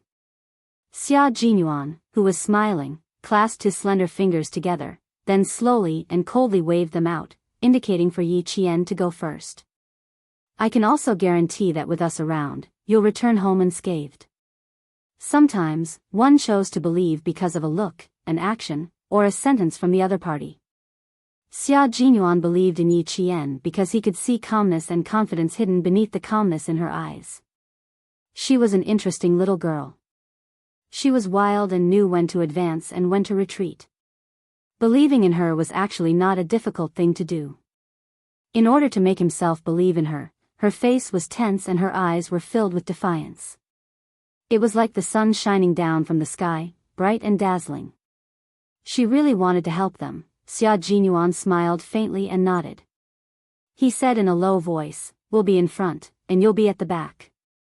Don't act rashly under any circumstances." "Okay, I won't be a burden to you." Yi Qian knew that he heaved a sigh of relief. The wind blew gently again, and the smell in the wind grew fainter. The soldier in charge of the map glanced at Yi Qian and whispered to Xia Jinyuan, "Captain Xia, she's right. This is the fastest way to escape to the main road. You three, this way." Xia Jinyuan's slender fingers gently stroked across the map. With a serious and cold expression, he was like a king who was guiding the country and guarding his great mountains and rivers. "The three of you, stay here and guard the rear." Xia Jinyuan raised his head and looked coldly in the direction of Yi Qian. "Little girl, since you know he has a gun, you'd better hide it well." Yi Qian nodded. "Okay." Although the soldiers didn't quite understand Xia Jinyuan's decision to bring a little girl with them, they didn't immediately ask. They carried their guns and quickly chased after them under Yi Qian's lead. There was no mistake in the direction she chased in. A soldier who used to be a scout secretly looked at Yi Qian, who was walking in front of him, in surprise. This little girl didn't observe her surroundings, didn't look at the scene, and didn't analyze the possibilities. How did she do it? Compared to the scout's surprise, Xia Jinyuan was only shocked for a short while before calmly accepting it. Chapter 21. Yi Qian, 14 years old, second year of middle school, no parents after the age of 4. Lu Bing recognized Yi Qian at first glance, so when Xia Jinyuan asked, he succinctly and clearly explained the situation. Everyone in the village said that she's a pitiful little girl. Children without parents to take care of them were usually more sensible and knew how to survive. Xia Jinyuan looked at the figure that was even more agile than a swallow flying through the forest, and his gaze slightly narrowed. She had a tragic background, but he couldn't see any haze in her. He could only see the strength in her eyes. He only glanced at her once, but it was hard for Yi Jian to ignore his gaze, especially when he had such a strong aura. When she turned back to look at him, she only saw him calmly retracting his gaze, leaving her with an extremely elegant side profile. He instructed the soldiers, send the coordinates back to the troops and seal off the exit to prevent reinforcements. Once the target was locked, it was time to close the net. Yi Qian kept her promise and stopped after a certain distance. "It should be in front. We can still hear the sounds."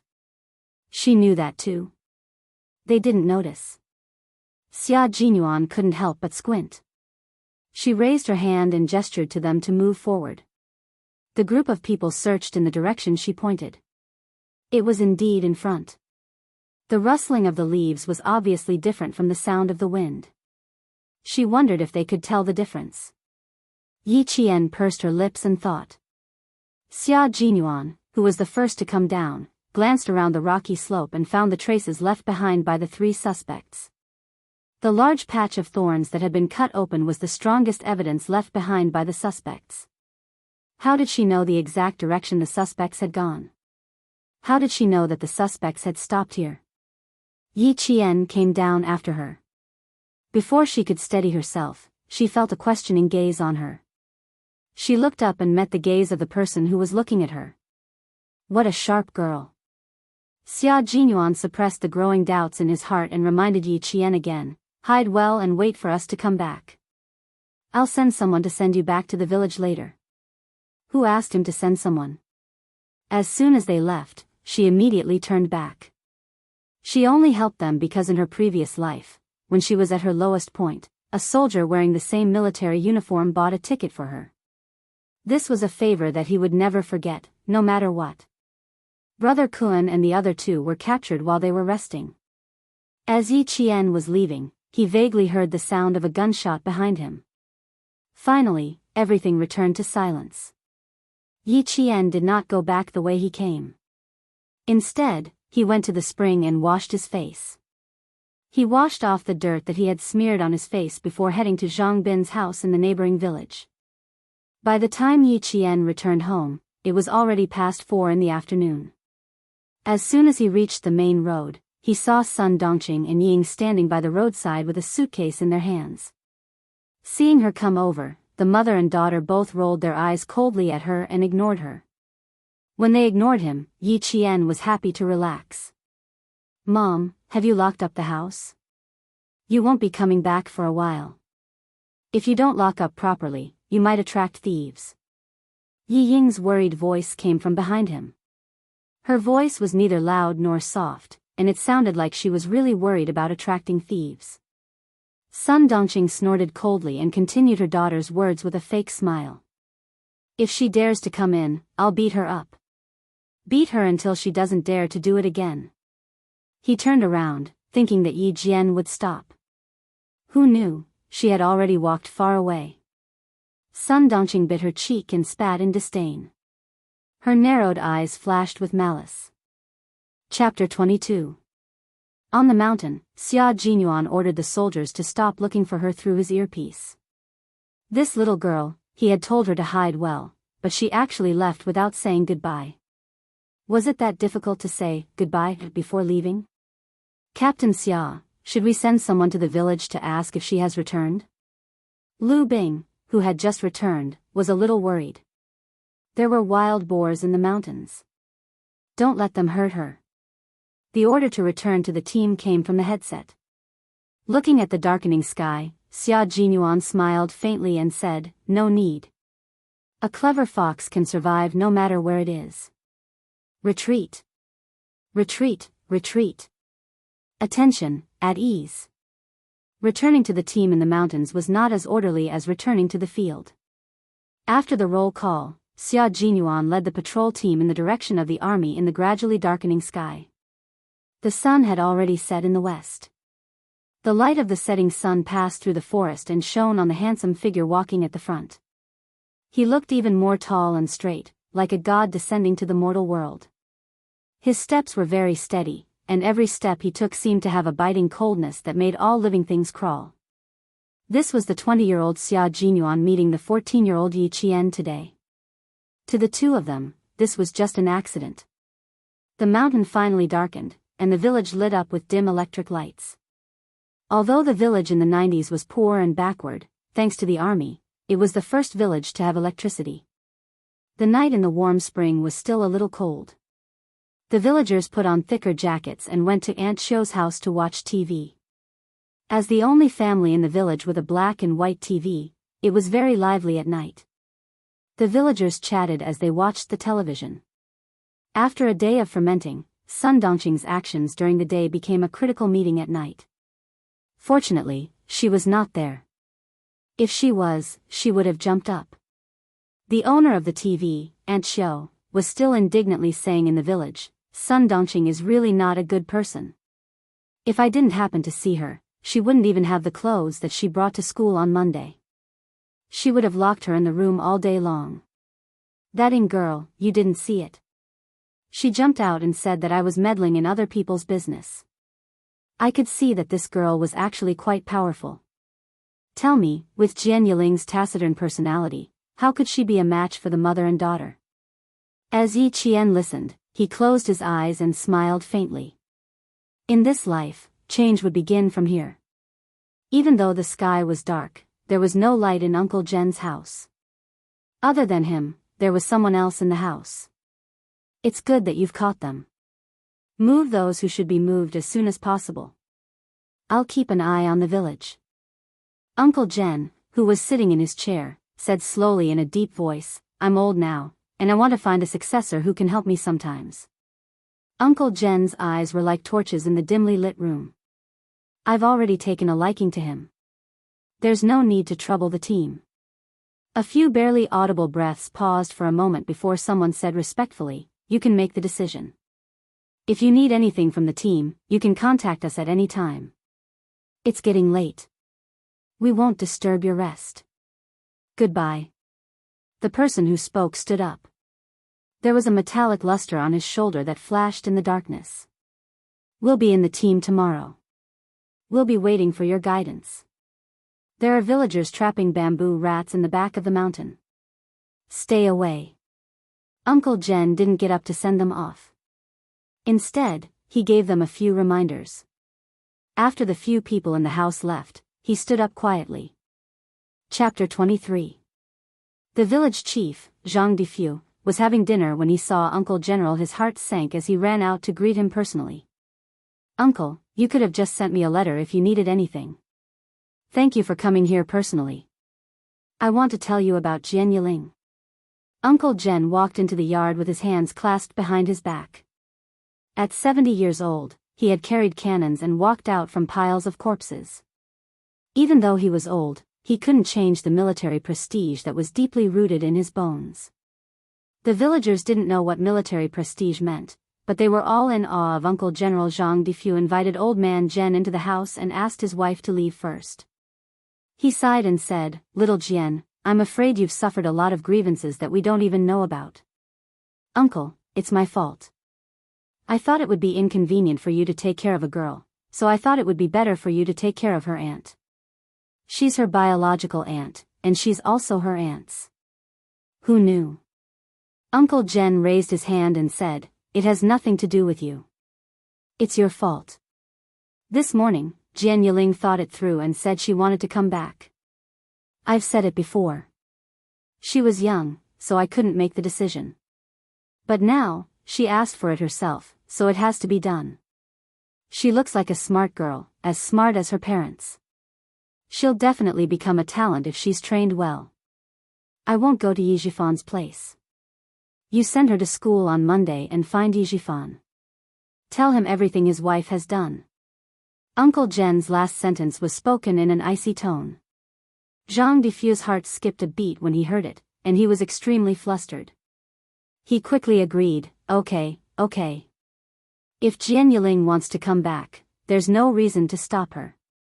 "But, uncle, these years you..." He didn't finish his sentence, as if he was addicted to talking. "I haven't retired yet. I go to the mountains from time to time." Grandpa Jen, who hadn't even had a sip of tea, stood up and tidied his clothes out of habit. He stared at Zhang Difu and said in a deep voice, "If Yijifan doesn't agree, tell him to come back to me." He sent her back the same way I sent her to his house back then. Zhang Difu felt that his forehead was covered with sweat. He couldn't stand it anymore. "Uncle, don't worry. You don't have to worry about this. I'll take care of it," Zhang Difu said anxiously. This was the second time he had seen Uncle Jen lose his temper. The first time was when Yi Qian's mother came home pregnant. The second time was when Yi Qian was kicked out of the house by Sun Dongqing. Zhang Difu wiped the cold sweat off his forehead as he watched Uncle Jen walk out of the house. He didn't even finish his dinner before he called Yijifan in town. He couldn't handle his uncle's temper. Yijifan, who received the call, didn't know at all that his wife had brought his daughter over. After hearing the news, his anger rose. "Brother Defu, I'll personally apologize to Uncle when I come back tomorrow. However, I'll have to trouble you to help me deal with Jian Yiling's matter. My deputy mayor, please don't make things difficult for me. Can I call you, brother? I can't make the decision on this matter. Uncle said that you should send her back in the same way that he sent her to your house back then." Zhang Difu made up his mind not to interfere. Who was Uncle Jen? Did he dare to? Back then, when the army sent the banner over, although it was done secretly, he was still a village official. He knew a little about it. Chapter 24. "Okay, I know this is hard on you. How about this? Let Yi Qian come over and talk to her." Yijifan's face was livid as he suppressed the anger in his heart. Stupid woman. If she dared to delay his promotion and wealth, he would not forgive her. When she received Yijifan's call, Yi Qian's heart clenched fiercely. When she left school that year, it was impossible that her uncle, the deputy mayor, did not play a part in it. After a clear, "Hello," Yijifan's voice came from the other side of the phone. A few years ago, when she heard her uncle's voice, it was full of official tone. It was unlike now, when he still played the family card. "Uncle, you told me not to mess around the moment you opened your mouth. Forgive me for needing to defend myself. I was wrongly accused by Auntie and kicked out of the house." This was something that the entire village saw. "Me messing around? Uncle, based on your indiscriminate behavior, I don't dare to go back. Sorry, Uncle. Auntie Cho is still waiting for me to go back for dinner. I'm hanging up. Goodbye." That home that did not belong to her, she would definitely not go back. Even if it was just a little bit closer, she would not be willing. That night, Yi Qian stayed at Auntie Cho's house. She slept in the same room as her daughter, who was her classmate, Wenli. She did not immediately go back to her own house. Since Grandpa Jen had sent her a message, then she would wait for Yi Jifan to personally send her home. On Sunday afternoon, Yi Qian and Wenli went back to school together. Although they were in the same class, they did not live in the same girls' dorm, so they separated when they entered the school gate. Yi Qian walked back to her dorm alone with her luggage. Although she had left the middle school campus for more than 10 years, she still remembered where her dorm was and where the school building was. Ying, you're amazing. She got first place again, and your cousin got last place again. Yi Qian had yet to enter the dormitory with his luggage when he heard the sounds of little girls playing inside. This voice. Yi Qian narrowed his eyes slightly. After thinking for a while, he remembered who the owner of the voice was. When she pushed open the dormitory door, Yi Qian was like a pause button, stopping all the laughter in an instant. Everyone looked at her. "Io, isn't this Yi Qian?" A girl in a red coat glanced at him and laughed. "You're the last in 10,000 years. You're famous in school now." They're both surnamed Yi, but why is there such a huge difference? In response to the little girl's provocation, Yi Qian placed his luggage on the upper bunk near the door. He turned around and looked at He Jiamin with a half-smile. "That's right. We both have the same surname, but why is there such a big difference?" Her bright eyes looked at He Jiamin as she answered. As for the meaning behind her words, anyone could understand what she meant. There were 2 other people in the dormitory who were also on Yi Ying's side. It couldn't be helped. Students with good grades were usually popular in school. For example, Yi Qian, who was last in 10,000 years, could only be friends with the second, third, or fourth last in 10,000 years. Coincidentally, the second last in 10,000 years was also in the same dormitory. However, he hadn't come to the dormitory yet. Yi Ying, who had a reserved expression and accepted the adoration of her classmates with a smile, heard this. Her palm-sized face turned pale instantly. Her eyes, which had been faintly proud of herself, were now flickering slightly. Chapter 25. But He Jiamin didn't know the inside story, so she couldn't tell. Hearing this, she raised her good-looking eyebrows. Her eyes were full of contempt as she chuckled, "So you're quite self-aware. Aren't you ashamed?" She turned around and smiled at Yi Ying, who didn't look too happy. Ying, go back. She's much more pleasing to the eye than before." Wasn't she much more pleasing to the eye? She even knew how to admit that she was inferior to Yi Ying. Oh, and her hair was tied up too. As she looked, He Jiamin's gaze became a little strange. She stared at Yi Qian and raised her voice, "Let your hair down, quick." When she shouted, the 2 girls who were laughing with Yi Ying looked over. At first, they didn't feel anything, but gradually, their expressions changed. It was clearly Yi Qian in front of them, but it didn't seem like Yi Qian. In the past, Yi Qian was indeed quite good-looking, but she liked to keep her head down and let her hair down all day long. She was like a wooden person who didn't have any opinions of her own. She obeyed everyone's words, so it was inevitable that people looked down on her. In Yi Ying's words, she was her little pet. If she was told to go east, she would never go west. But now, Yi Qian had her hair tied up. Her eyes were clear and calm, and there was even a faint smile on her lips. She stood there gracefully. Even if she didn't smile or speak, she was still bright and beautiful. She was like a blooming flower. Her face was beautiful, and her eyes were like ice, making people unable to look away. This was not the Yi Qian they knew. It was as if she was a completely different person. The girls slowly pursed their lips. They didn't like it, they really didn't like it. "Yi Qian, make our beds." He Jiamin suddenly pointed at her bed and shouted, "Quick! I want to sleep." With her speaking, the other 2 girls' eyes flickered. They looked at Yi Qian as if they were watching a good show. So what if she was pretty? She was still being bullied.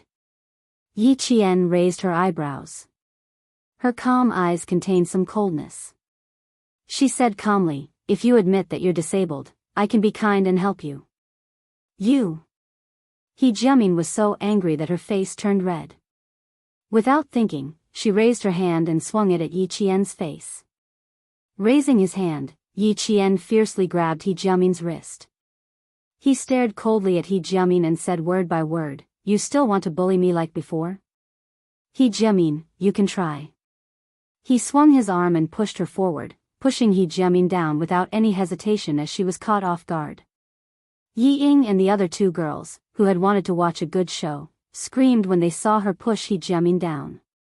Yi Ying was the first to stand up. She reprimanded him sternly, "Yi Qian, why did you hit him? Beat someone up? What a huge crime. Hit people?" "Student Yi Ying, if this is called hitting someone, then you're wrong.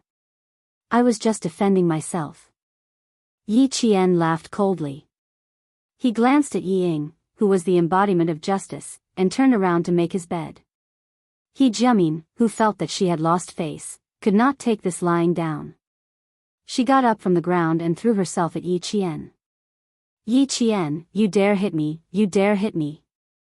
A delicate girl facing off against Yi Qian, who used to work in a security company. The outcome was clear, a shoulder throw, and she fell to the ground again. "I said, don't provoke me." Yi Qian clapped his hands and looked at He Jiamin, whose face had turned pale from the fall. He looked up and coldly glanced at the other two girls, who were so scared that their shoulders shrank back. "Tan Wei, Xie Sifeng, if you want to play tricks behind my back, I don't mind playing with you." Chapter 26.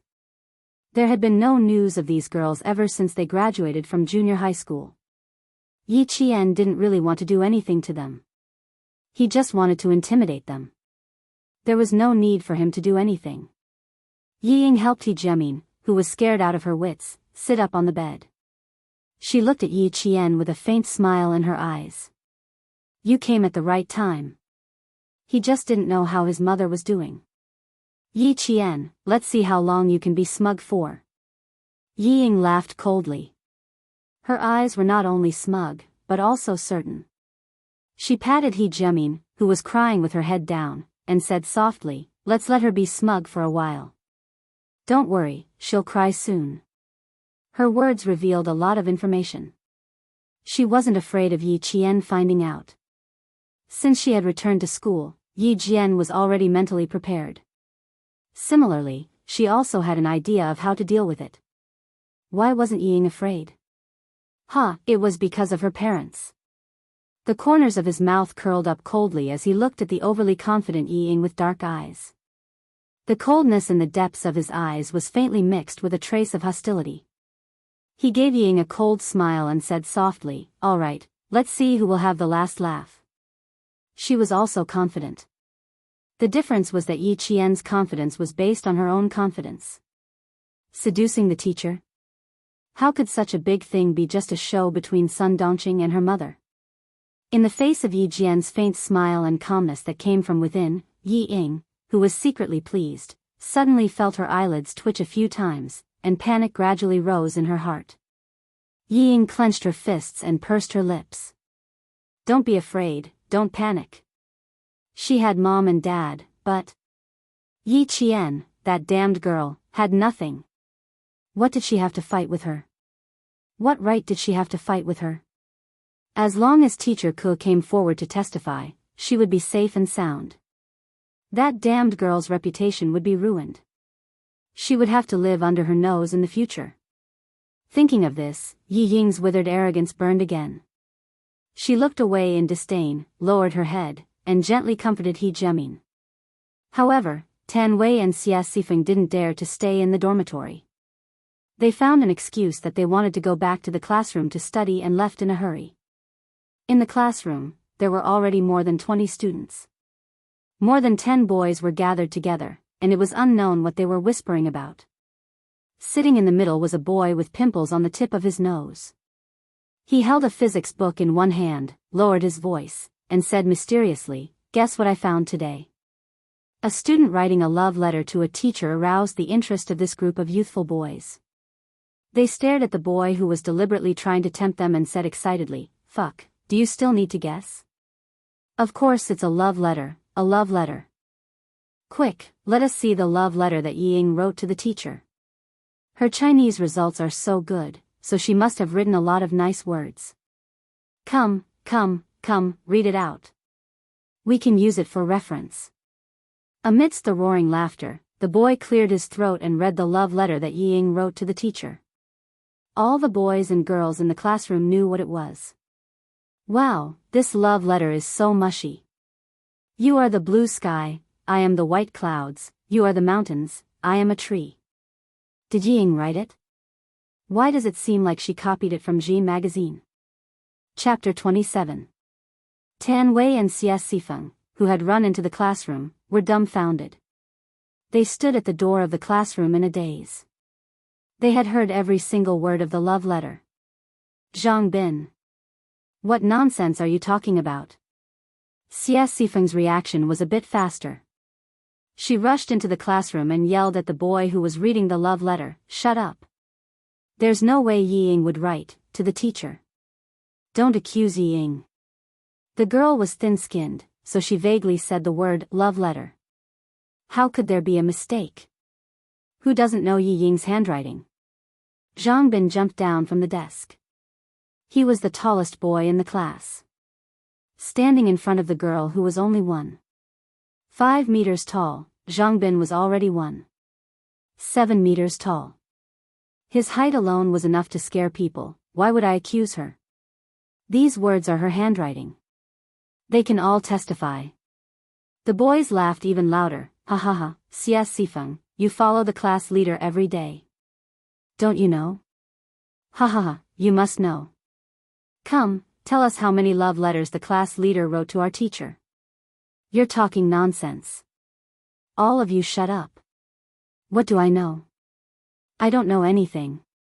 When Xie Sifeng heard that she was involved, she couldn't help but feel anxious. She still wanted to argue, but Tan Wei grabbed her arm. Don't argue with them. Go back to the dorm and tell Ying Ying. Tan Wei's face was pale. She didn't say anything to defend herself. Clearly, she knew something. The two of them quickly ran back to the dorm, but there was no one there. After asking the dorm next door, they found out that Yi Qian was called away by the teacher. Yi Ying accompanied He Jiamin to the town's hospital. In the principal's office, the teacher in charge of class 2-2, Teacher Ku, said righteously, "Principal, this kind of problem student can't stay in school anymore. She's so shameless at such a young age. If she continues to stay in school, she'll lead the whole class astray. Vice Mayor, I know you want her to stay, but I'm sorry. I, Ku, will never accept a girl who would seduce a teacher." The principal, Mr. Ku, Yi Jifan, Sun Dongqing and her husband were all in the office. There was also Yi Jian who couldn't be left out. In the face of her homeroom teacher's reprimand, she had been indifferent since she came in. Her gaze was calm, and her posture was as straight as a pine tree. There was no trace of panic on her face, only an extraordinary calmness. When Sun Dongqing heard Teacher Ku's words, she quickly stood up and reprimanded Yi Qian. "Why are you still standing there? Hurry up and apologize to the principal. You're so young, but instead of studying, you're thinking about finding a boyfriend. You're trying to drive me and your uncle to death." She wanted to force Yi Qian to confess to the crime of seducing a teacher. "Principal Chen, this niece of mine has been an orphan since she was a child, so she lacks proper discipline. How about this, Teacher Ku, I'll transfer her out of your class, but she'll drop out of school. Principal, please make an exception. After all, she's still young, and our country has a 9-year compulsory education. Although she has made a big mistake, I asked the principal to give me, Yi Jifan, face and let her finish her junior high school here. I promise that I'll educate her well when she gets home. I'll make sure she doesn't cause any trouble for the school during her 3 years in middle school." Chapter 28. Teacher Ku of Grade 2, Class 2, was a 40-year-old female teacher. She was dressed very formally and looked like a model of a teacher. However, she had a son who spent money like water and was studying in the provincial capital. She had always doted on her son and sent almost all her money to him. She only kept a little for herself and her husband for food. No one suspected that she received red packets in private. Yi Qian did not suspect her in her previous life either. Until the middle school exams, she saw Sun Dongqing hand a red packet to teacher Ku when she visited her home.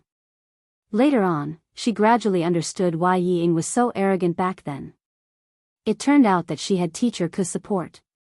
Yi Qian, who had been silent all this time, stepped forward and blocked teacher Ku's path.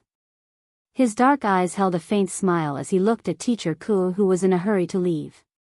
He said calmly, "Teacher Ku, don't be in such a hurry to leave. I'm afraid you can't leave until I've resolved this matter." Teacher Ku could not accept being blocked by a student. She shouted angrily, "Yi Qian, don't you dare." "I don't dare. I just want to ask you to wait a little longer." Yi Qian smiled and turned to lock the door to the principal's office. After locking the door, it was time for the show to begin. Yi Qian was not in a hurry. His voice was slightly restrained as he said, "Principal Chen, I know you're from the military. You've emphasized to us that integrity and justice are essential to a person's character. And I've engraved that in my heart and never dared to forget it." The moment she spoke, Headmaster Chen was shocked. This little girl was very calm. She did not panic in the face of such a serious matter. Indeed. This is the foundation of being a person. I'm very pleased that you've engraved it in your heart. Although Principal Chen's expression was stern, his eyes were full of encouragement as he looked at Yi Qian. "Tell me what's going on."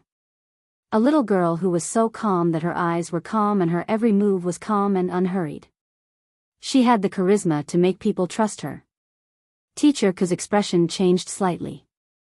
She pursed her lips and said, "Principal, no student will take the initiative to admit their mistakes after making a mistake. Yi Qian, Teacher Ku, even if it's a death sentence, the court has to give him a chance to refute. This is your student, but he is also a student of our town's middle school. Deputy Mayor Yi, I don't want there to be any misunderstanding." Principal Chen interrupted Mr. Ku with a serious expression. He turned to look at Yi Jifan and said in a deep voice, "If a student makes a mistake, the school will definitely punish him. But we will never wrong a student, especially when it comes to this kind of thing. Thank you for giving me a chance to speak." Yi Qian spoke at the right time. Out of the corner of his eye, he saw Yi Jifan secretly pull Sun Dongqing, who was about to stand up to speak. He sneered in his heart, but his mouth spoke slowly and calmly. "First of all, I will never admit that I seduced the math teacher. As for confessing to the math teacher on Friday, Teacher Ku, I handed in the test paper with Zhang Bin at 2:45 in the afternoon. I walked to the school building at 2:50 in the afternoon. I went to Chaoyang to find Yi Ying at 2:55 in the afternoon. I fell and fainted at 2:58 in the afternoon. And the math teacher left the school with Zhang Bin at around 3 o'clock in the afternoon. In terms of time, Teacher Ku, there's no way I could have gone to find the math teacher." Chapter 29. It was even more impossible in the past. Yi Qian smiled. Her facial features were bright and beautiful. She was a natural beauty. When she smiled, her bright eyes shone like pearls. "I can tell you where I am every day. In the first month of school, I can tell you where I am and what I do every day. I can tell you." Oh, she was really good at blowing her own trumpet. Sun Dongqing couldn't hold it in any longer. She sneered and suddenly rushed forward. She said sharply, "Damn girl, you're still so stubborn." She rushed forward and waved her hand to slap Yi Qian's face. This was her habit. When she was unhappy, she forgot to hide it. Principal Chen had a military background. When he saw this, he reacted quickly. He slammed his hand on the desk and shouted, "Stop! You!" Amidst the sound of a chair being dragged, he stopped shouting and stood up to walk out. "Aunt, are you trying to force me to confess under torture?" Yi Qian put her hands on the back of the chair. She was the one who dragged the chair in front of her to block Sun Dongqing's slap. She smiled faintly and said, "How impressive. You dare to hit me in front of the principal?" Principal Chen walked out and waved at Yi Qian, indicating for her to come to his side. He then said to the silent Yi Jifan, "So this is what Deputy Mayor Yi meant by educating her properly. I've learned something new." He didn't stop his wife's actions, so there was an element of tacit agreement. However, he didn't expect that not only did he fail to hit her, but it also made Yi Qian even more unruly.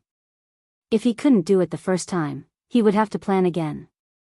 Yi Jifan looked at Yi Qian and smiled apologetically at Principal Chen. "Principal Chen, we've embarrassed ourselves in front of you. My wife is just a little impatient. Dongqing, take a seat first. Let's listen to your niece's explanation." "There's no need to explain. If there's something that can't be explained clearly, it's better to let the witnesses come forward." Yi Qian ignored Yi Jifan's warning look and smiled faintly. "Next up, we might have to bother Principal Chen." Interesting. Principal Chen had said this to Yi Qian. He had asked him to name a date, and she would be able to tell him what had happened that day. This piqued his interest. It was normal for a person to be able to remember roughly what happened in a week, and remember clearly what happened in 3 days. However, for a person to remember everything that had happened within a month, what he had said, and what he had done, that was incredible. His memory could no longer be described as extraordinary. Teacher Ku, who had been humiliated by his student, sat down and sneered. A student who has never passed and is the last in class dares to boast so shamelessly in front of the principal. "I want to see how you're going to deal with this. Classmate Yi Qian, are you sure you want to do this?" Headmaster Chen looked at the little girl standing beside him with interest. She had always been calm and composed, and a smile appeared on his stern face. Yi Jian nodded and said with a smile, "Every word I said is true, not a single lie. Principal, please." She even cupped her hands in greeting. Principal Chen immediately laughed out loud. "Interesting. Then I'll draw a date." After laughing, Principal Chen gradually restrained his expression and his gaze became more serious. "Classmate Yi Qian, if this matter really gets out, I'm afraid it won't be good for you. You have to think carefully." Actually, Principal Chen already believed her in his heart. Chapter 30.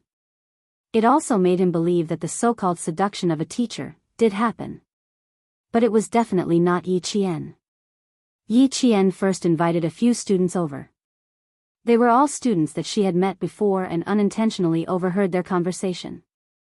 Every student who was called in was confused at first and thought that they had gotten into trouble.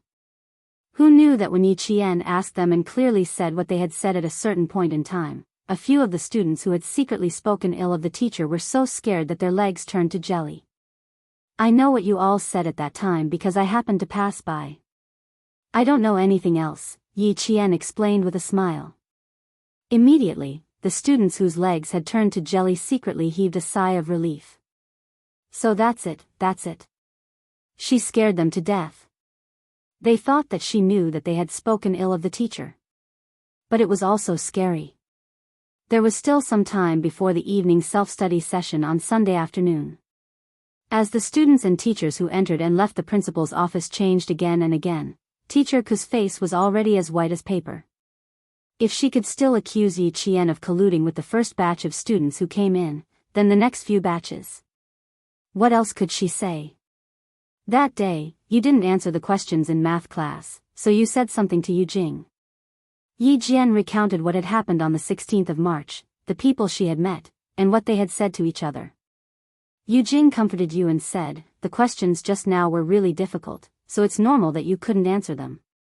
She also said, "There's a beautiful butterfly hair clip from the school's canteen, and she wants to buy it so that she can wear it on her birthday." Yi Qian's voice was soft and gentle. He repeated the conversation between the two girls on the way to the cafeteria without missing a word.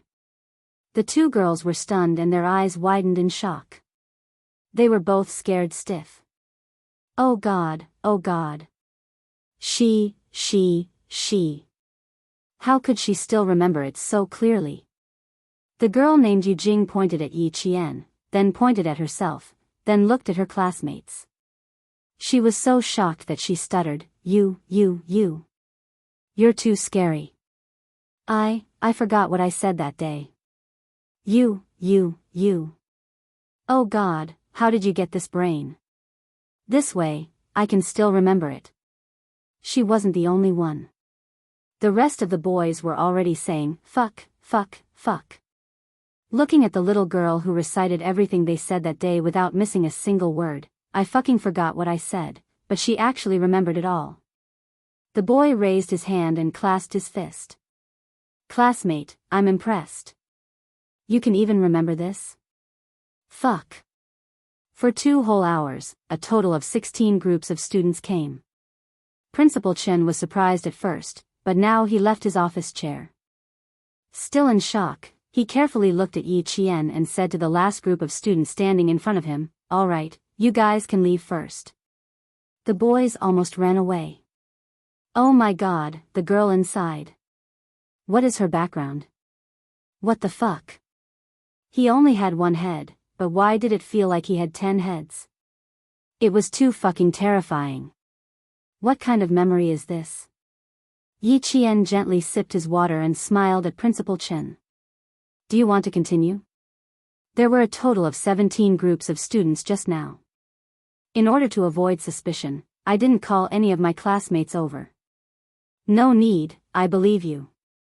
Principal Chen was so shocked that he couldn't hold it in anymore. He looked at Yi Qian as if he had found a national treasure.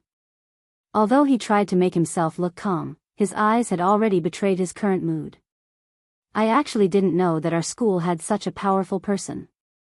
Yi Qian classmate, have you been doing this on purpose these past few years? Teacher Ku, whose face was ashen, sat there in a daze. His eyes were already dull. Yi Zhifan, on the other hand, glared fiercely at Sun Dongqing, who was scared out of her wits. He was a public official after all, so he could still say calmly, "It seems that my niece has been wronged. President Chen, I hope."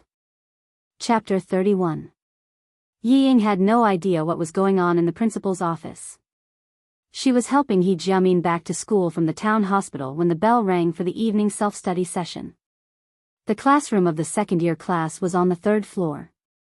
When the 2 of them appeared at the door, the noisy classroom instantly quieted down.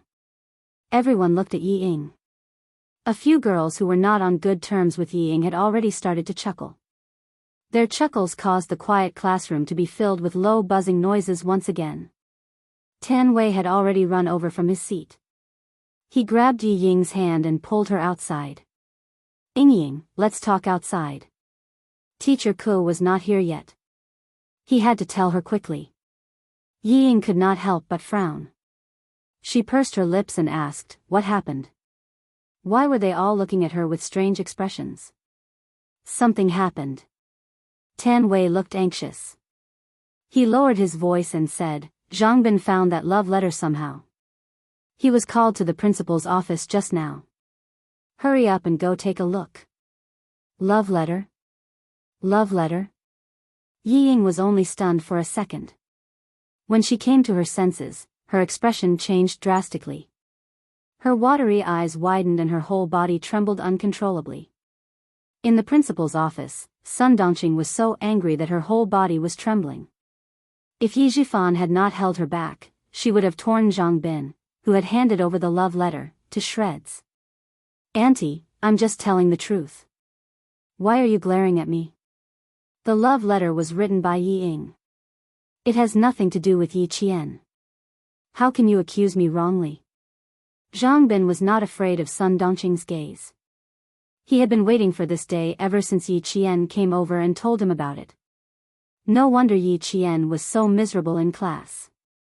It had something to do with Yi Ying's family. He dared to say it today because he was not afraid of Sun Dongqing scolding him.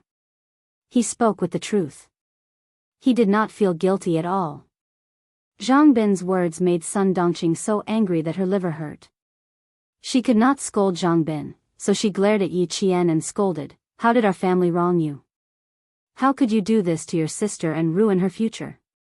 So Aunt knows that this kind of thing will ruin your future if it spreads. Yi Qian laughed mockingly. Ming Yan's facial features were as cold as ice. Her eyes were as dark as the night, and there was not a hint of emotion in them. I happen to know that this kind of thing will ruin your future. Aunt, if you dare to ruin my future, it's useless even if you're my aunt.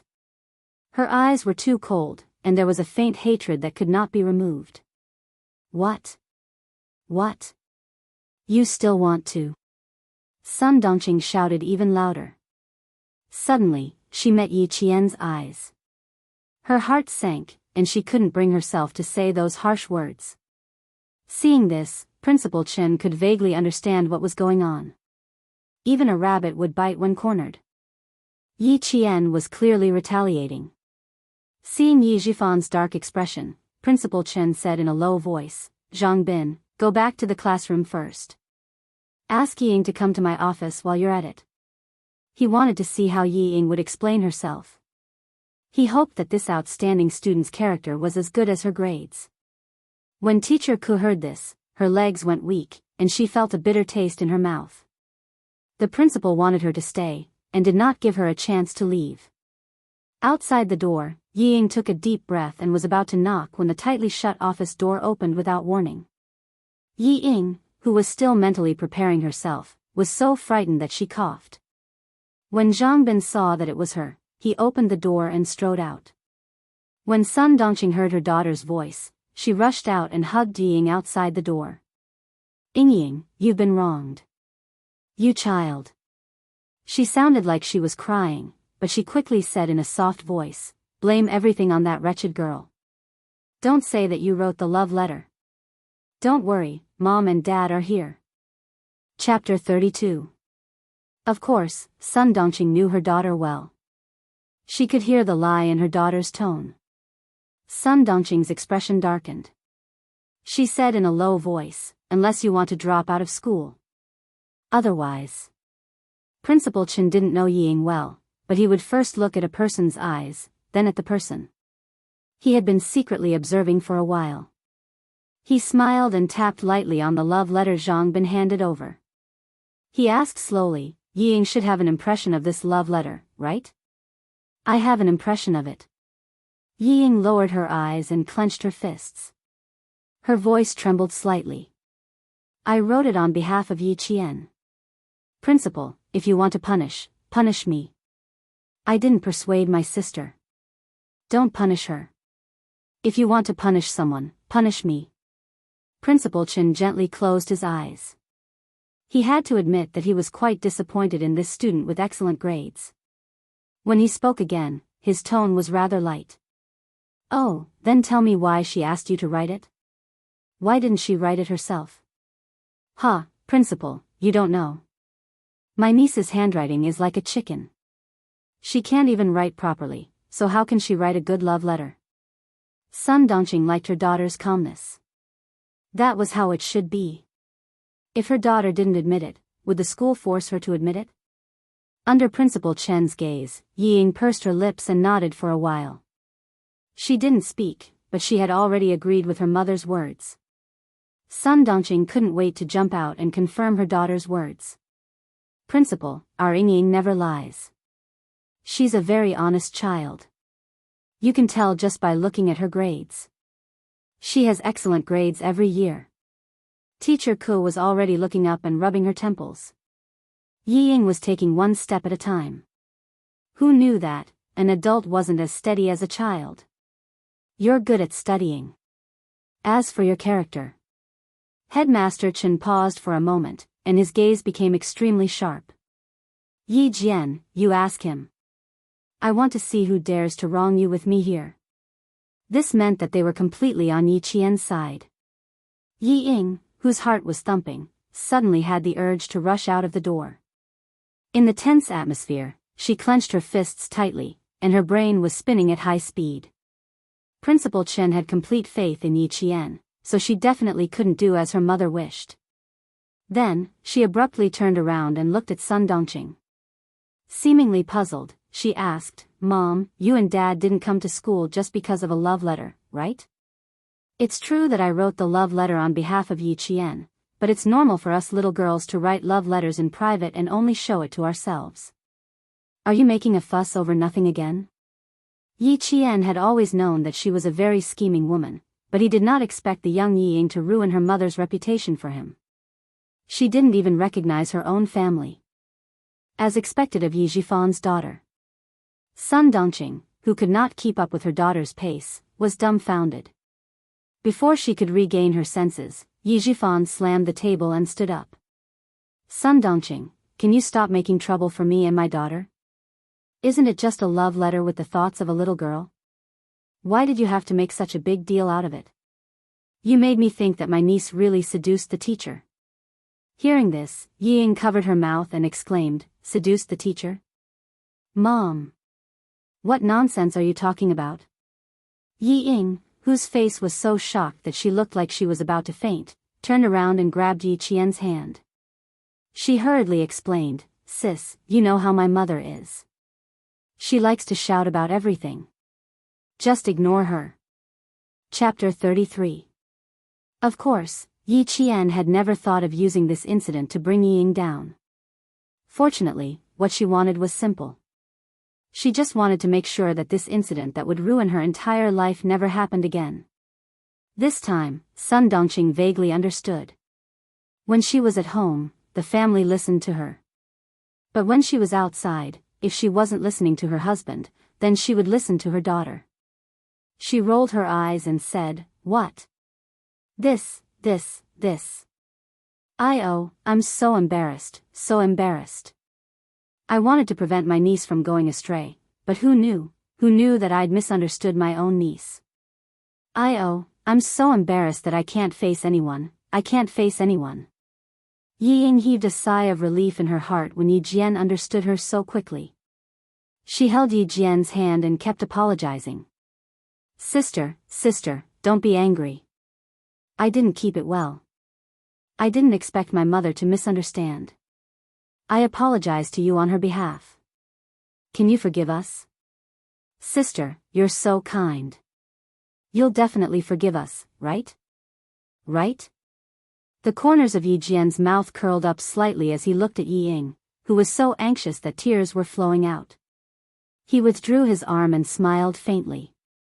He slowly said, "Look at you, you're doing it again. You're always forcing me to forgive you, as if I don't forgive you, I'm an unforgivable evil person. Yi Ying, don't use my kindness as a weapon to hurt me. Didn't you say that I seduced teacher? Do you dare to say that to your mother in front of Principal Chen? Do you dare?" Damned girl, she was forcing her to confirm with her own mouth that she, Yi Qian, had never seduced teacher. How is that possible? How could I say something like that? Yi Ying shook her head. Her tears kept flowing, and her small face was flushed red. She seemed to be really anxious for Yi Qian. That's impossible. How could you seduce teacher? Absolutely not. She then said to Sun Dongqing, "Mom, if you make a fuss over nothing, I'll never forgive you. Sister would never do something like that. Don't talk nonsense." Seeing this scene, Headmaster Chen's face turned gloomy. How heartless of a family to bully an orphan child. "Come, Yi Qian, come to my side." Principal Chen waved his hand and took down the fountain pen pinned to his chest. "Write a line for me. I want to know if your handwriting is so bad that you need Yi Ying to write a love letter for you." Yi Ying's face stiffened when her name was called out. Why did she have to ask the wretched girl to write? However, as for writing, she pushed Yi Qian and secretly gloated, "Sis, write well. Don't be afraid. You're innocent, I know it. It's all my mother's nonsense. I'm so angry. I'm not afraid, but I'm afraid that I'll embarrass you if I write it out." Yi Qian smiled coldly.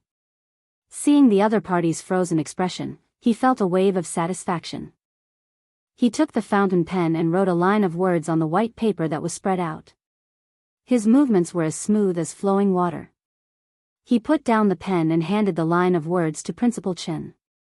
Yi Qian smiled and said, "Take a look. Do I still need Ying to write a love letter for me? To be honest, I really don't like her handwriting." Yi Ying, whose expression was stiff, turned pale. She secretly clenched her teeth. Chapter 34. Deputy Mayor Yi, who didn't want to say much due to his status, took the paper and looked at it. He felt that he had lost all face today. You call this ugly? You call this handwriting from chicken scratch? Are you fucking blind? Yi Zhifan wanted nothing more than to slap the thin piece of paper in his hand on Sun Dongqing's face. He stood up with a cold expression and said to Principal Chen, Principal Chen, I still have some work to do here. I'll have to trouble you with school matters. He stuffed the paper in his hand into his wife's hand and said through gritted teeth, I fucking came out with you to make a fool of myself. And I even implicated my daughter. After he finished speaking, he turned and left. Yes, yes, yes. I really made a fool of myself today. I. Sun Dongqing opened the paper and was completely stunned. She couldn't even speak. At this moment, Yi Ying saw that her mother had taken all the blame. She calmed down a lot, but when she saw that Sun Dongqing seemed to have suffered a huge blow, she started to worry again. Mom, don't blame yourself. Sister will. When her gaze fell on the paper, Yi Ying's eyes instantly widened. How could it be? How could this be written by Yi Qian?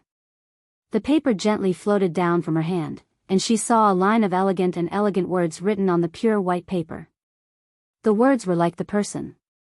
They looked beautiful and long, but in fact, they were slightly hidden and contained a sense of horizontality. Yi Qian reached out and gently caught the paper that was about to fall.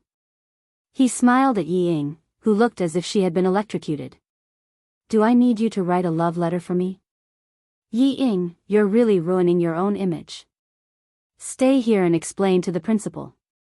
At that moment, Yi Ying wished that she could faint. It was better than being laughed at by someone she looked down on. Yi Jian, who had returned to the classroom for her evening self-study session, received the attention of the entire class. When she saw these unfamiliar yet familiar faces again, the smile at the corner of Yi Yinghan's mouth did not disappear. Everything would eventually pass. She didn't need to be afraid anymore. She didn't need to worry anymore. She had finally taken the most difficult first step. Sitting in his seat, his deskmate was none other than Zhang Bin. Thank you, Zhang Bin. Thank you for standing up for her and speaking up for her. In her previous life, she owed him a word of thanks. In this life, she must personally thank him. Yi Qian raised his head. His dark eyes held a clear smile as he said slowly and solemnly, Thank you very, very much. Hey, Zhang Bin chuckled, his eyes clearly reflected Yi Qian's face, which was like a blooming rose, and still appeared to be a bit shy. You have changed a lot, he said in amusement, you look a lot better than before. It was a very sincere and pure compliment. Yi Qian's eyebrows curved into a smile. The water in his eyes was like a gurgling spring under the sun, dazzling and eye-catching. Thank you. Because of his help, Yi Ying's image was no longer as pure as ice and jade. The matter of her writing a love letter to the teacher would forever be a stain on her academic career. Don't mention it. I just can't stand her bullying you. Shoo, the teacher is here. The boy who spoke immediately sat up straight, not daring to lower his head and whisper anymore.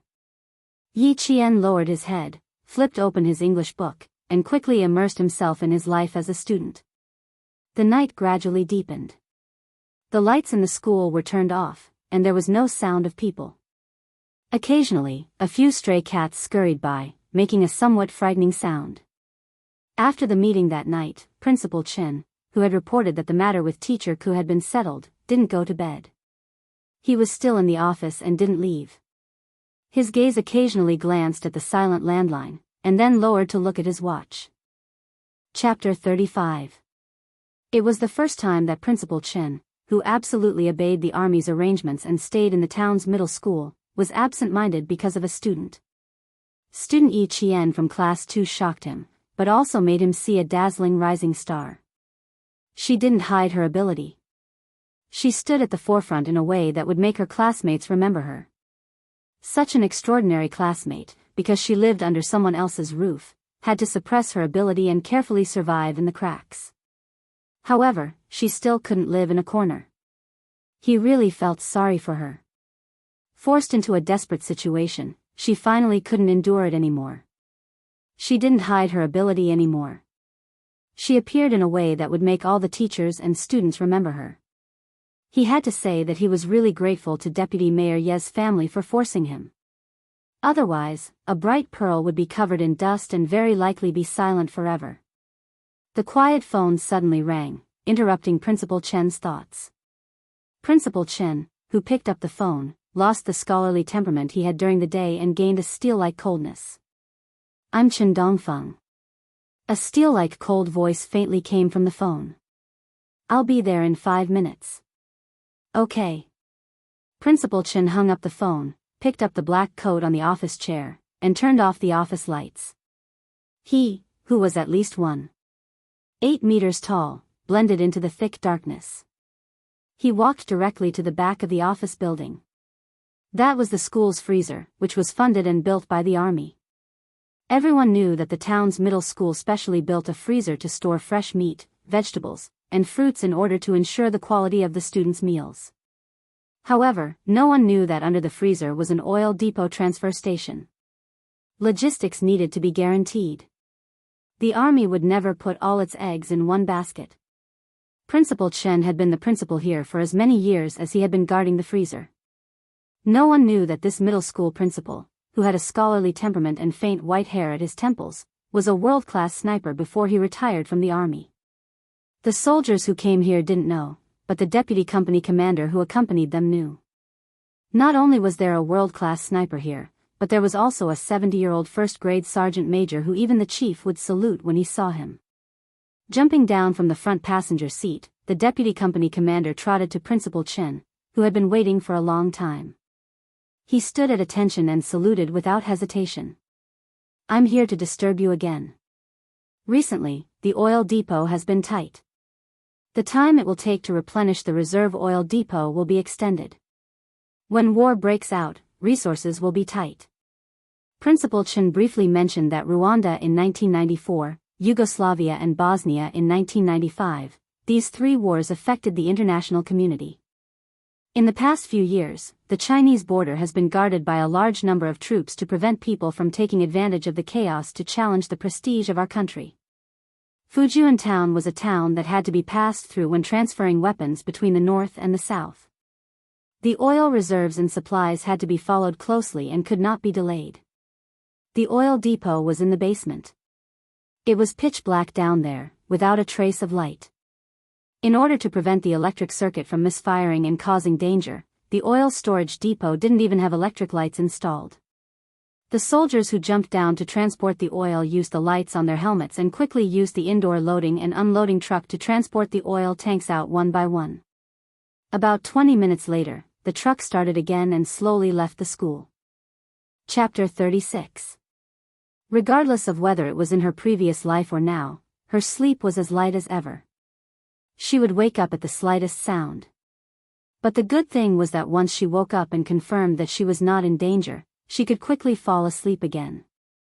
However, the refrigerated truck that came tonight was a little strange. It came with a full load of goods, and when it left, it was still full of goods. It was as if it had left without unloading the goods.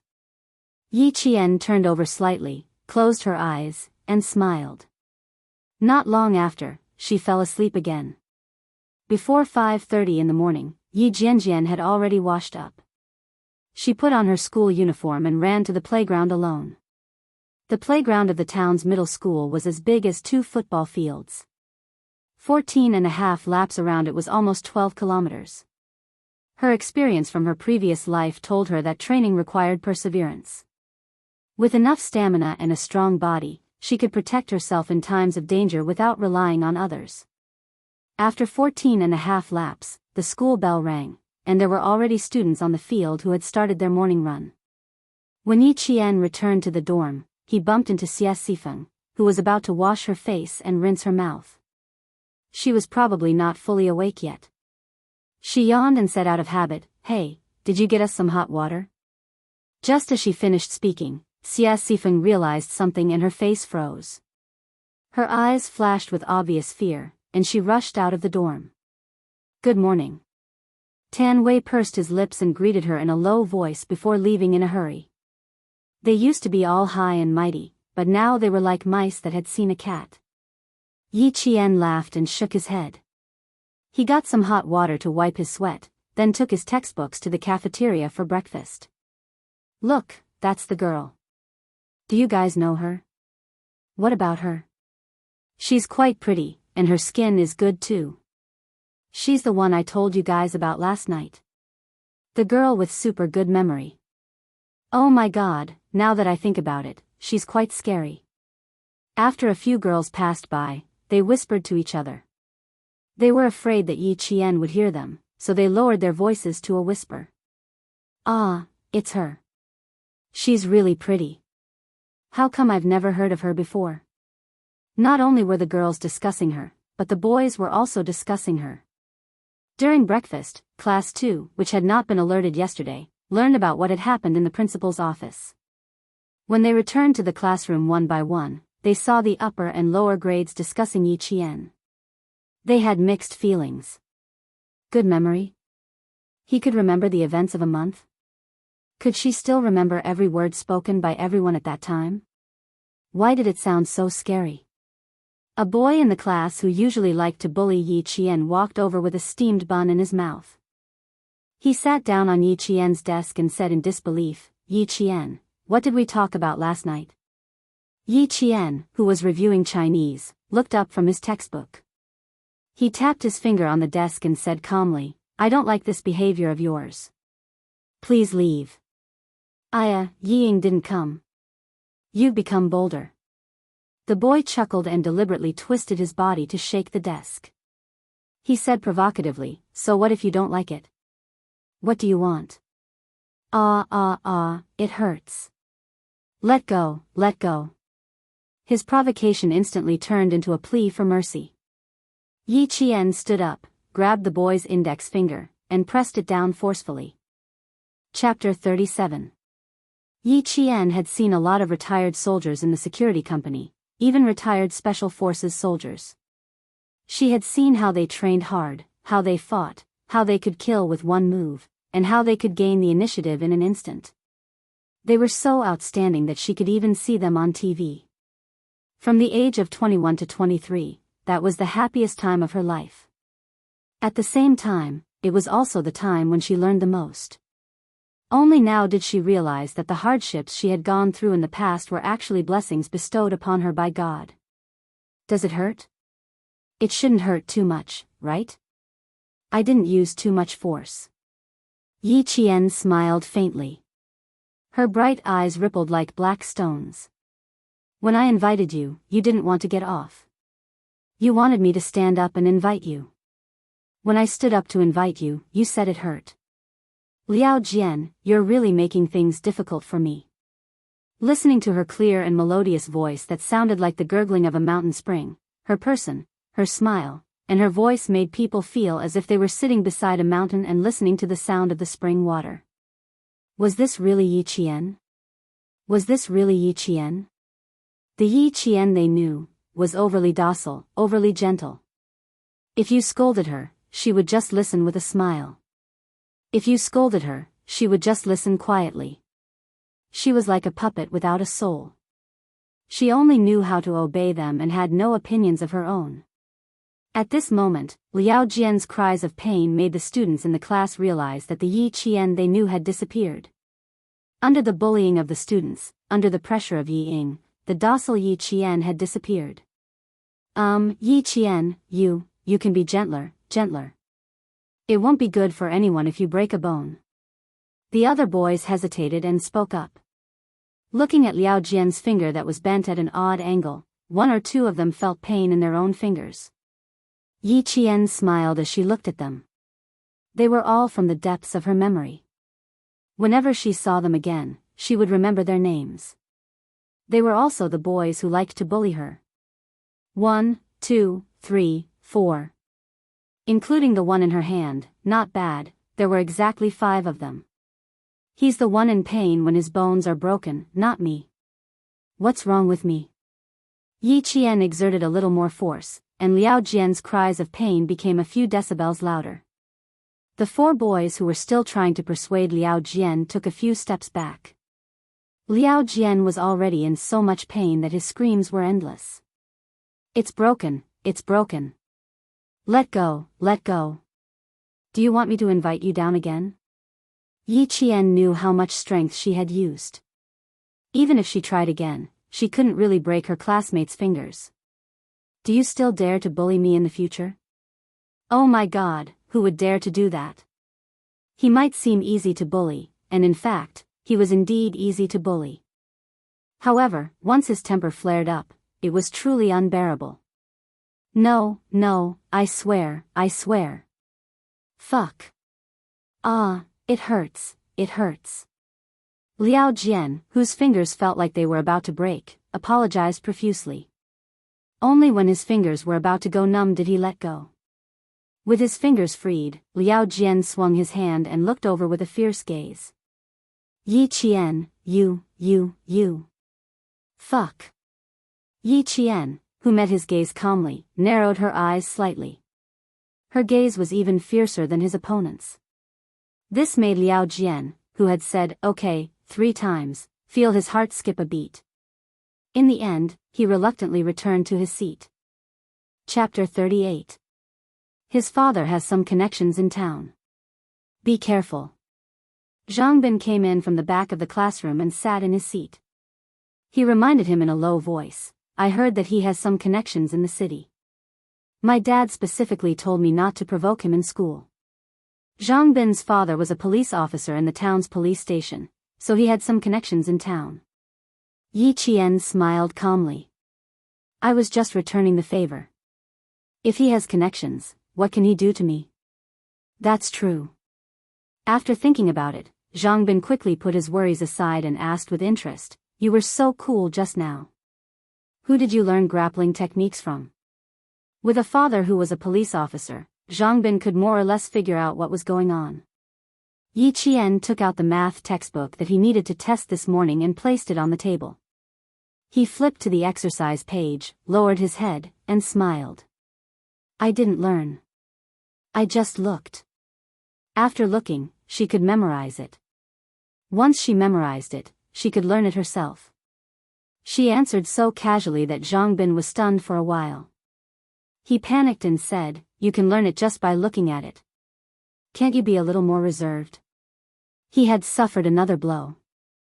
The sound of neat footsteps came from outside the classroom. The two of them immediately adjusted their posture and sat up straighter than all the other students. The first to enter was Teacher Ku, and behind her were 3 soldiers in formal military uniforms. They looked cold and mighty. It was not strange for soldiers to often appear in school. Every year, they would come to the school several times to explain basic precautions to the students. However, the soldiers who came back this time made the students hold their breaths. The girls widened their eyes and stared unblinkingly at the young major who walked to the podium under Teacher Ku's guidance. He was so cool. Yi Qian did not expect to see Xia Jinyuan in his class again. He looked at him and lowered his eyebrows slightly. Sorry, I didn't inform you in advance and took up your morning self-study time. Xia Jinyuan took off his military cap and gently placed it on the podium. The solemn national emblem was facing the 62 students below the podium. I'll take 10 minutes of your time. I hope you can listen quietly while I speak. He took off his military cap, revealing his clear forehead.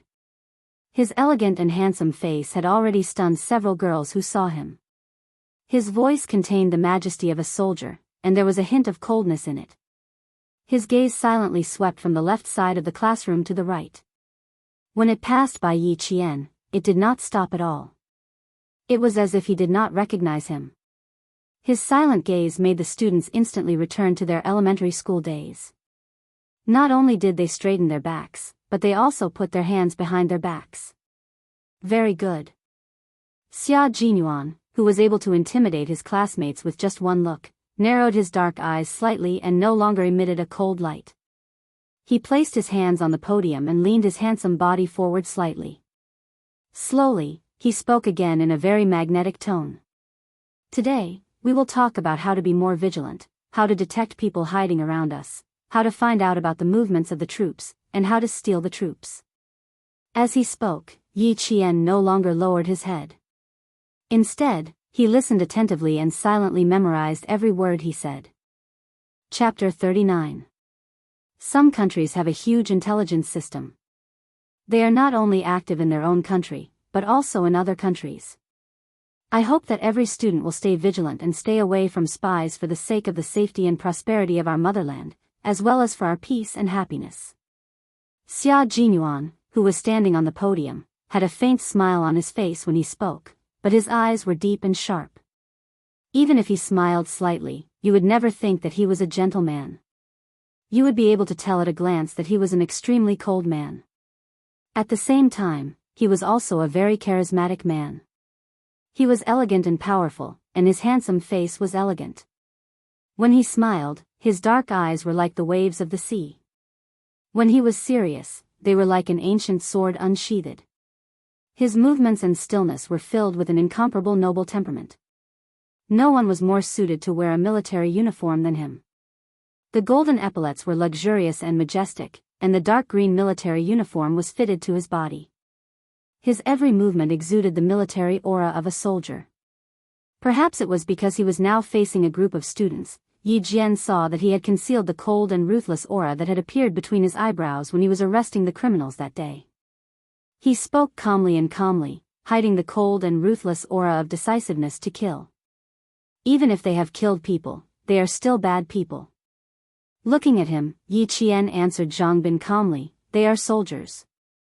It is their duty to protect the country. They use guns to protect the country, and the people they kill are those who deserve to die. Captain Xia had an intimidating aura, just like the aura of the retired Special Forces soldier at the security company. Yi Qian absolutely believed Zhang Bin when he said that he had killed people. The two of them conversed in a low voice. Although they did not make any big movements, Xia Jinyuan saw everything. His gaze swept over them slightly and paused on Yi Qian's face for about half a second. His deep eyes darkened slightly. So this little girl is a student of grade 2 class 2. Although you are only students, you are the main targets of foreign spies. At this point, Xia Jinyuan's smiling eyes paused slightly in a certain direction. He held on to the podium and quickly made a gesture to the two soldiers' left hands. Yi Qian's gaze instantly froze. He followed the direction of his gaze and tried to use his peripheral vision to see who their target was.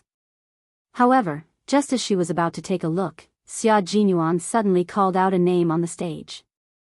The third last female student in Group 5, can you answer my question about how many tests you usually use to lure students? Third from the bottom in Group 5. Wasn't that Yi Qian? The moment she was called out, the 60 or so gazes of the entire class all turned to look at her. They didn't quite understand why she had to be called out when there were so many students in the class. Yi Qian immediately realized that he was trying to prevent himself from looking over to avoid alerting the enemy. Under the gaze of the entire class, she stood up with a faint smile on her face and slowly answered, students looking for help, invitations for research, payment by piece. Most of the time, it's in these seemingly reasonable scenarios to open the curtain and lure students into the trap. Chapter 40. However, how would she know that this was a Special Forces hand signal? He timed the 10 minutes very precisely.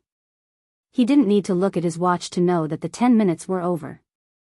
If the students have any questions or find anyone suspicious, you can contact our team or the local police immediately. Sorry to disturb you, goodbye. He picked up the military cap on the podium and habitually patted the brim before putting it back on. The brim of the military cap covered his clear forehead, leaving only a pair of dark eyes that were as sharp and deep as an eagle's. When this pair of eyes swept across the students below the podium again, they paused briefly on Yi Qian's face. The other students didn't notice, but Yi Qian did. She smiled slightly and met his gaze calmly.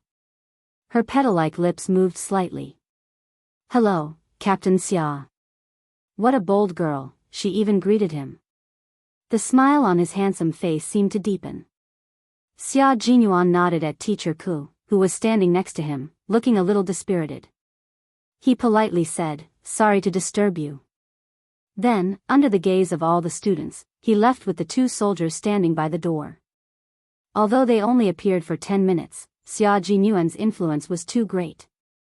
As soon as he left, the size of AI could be heard continuously.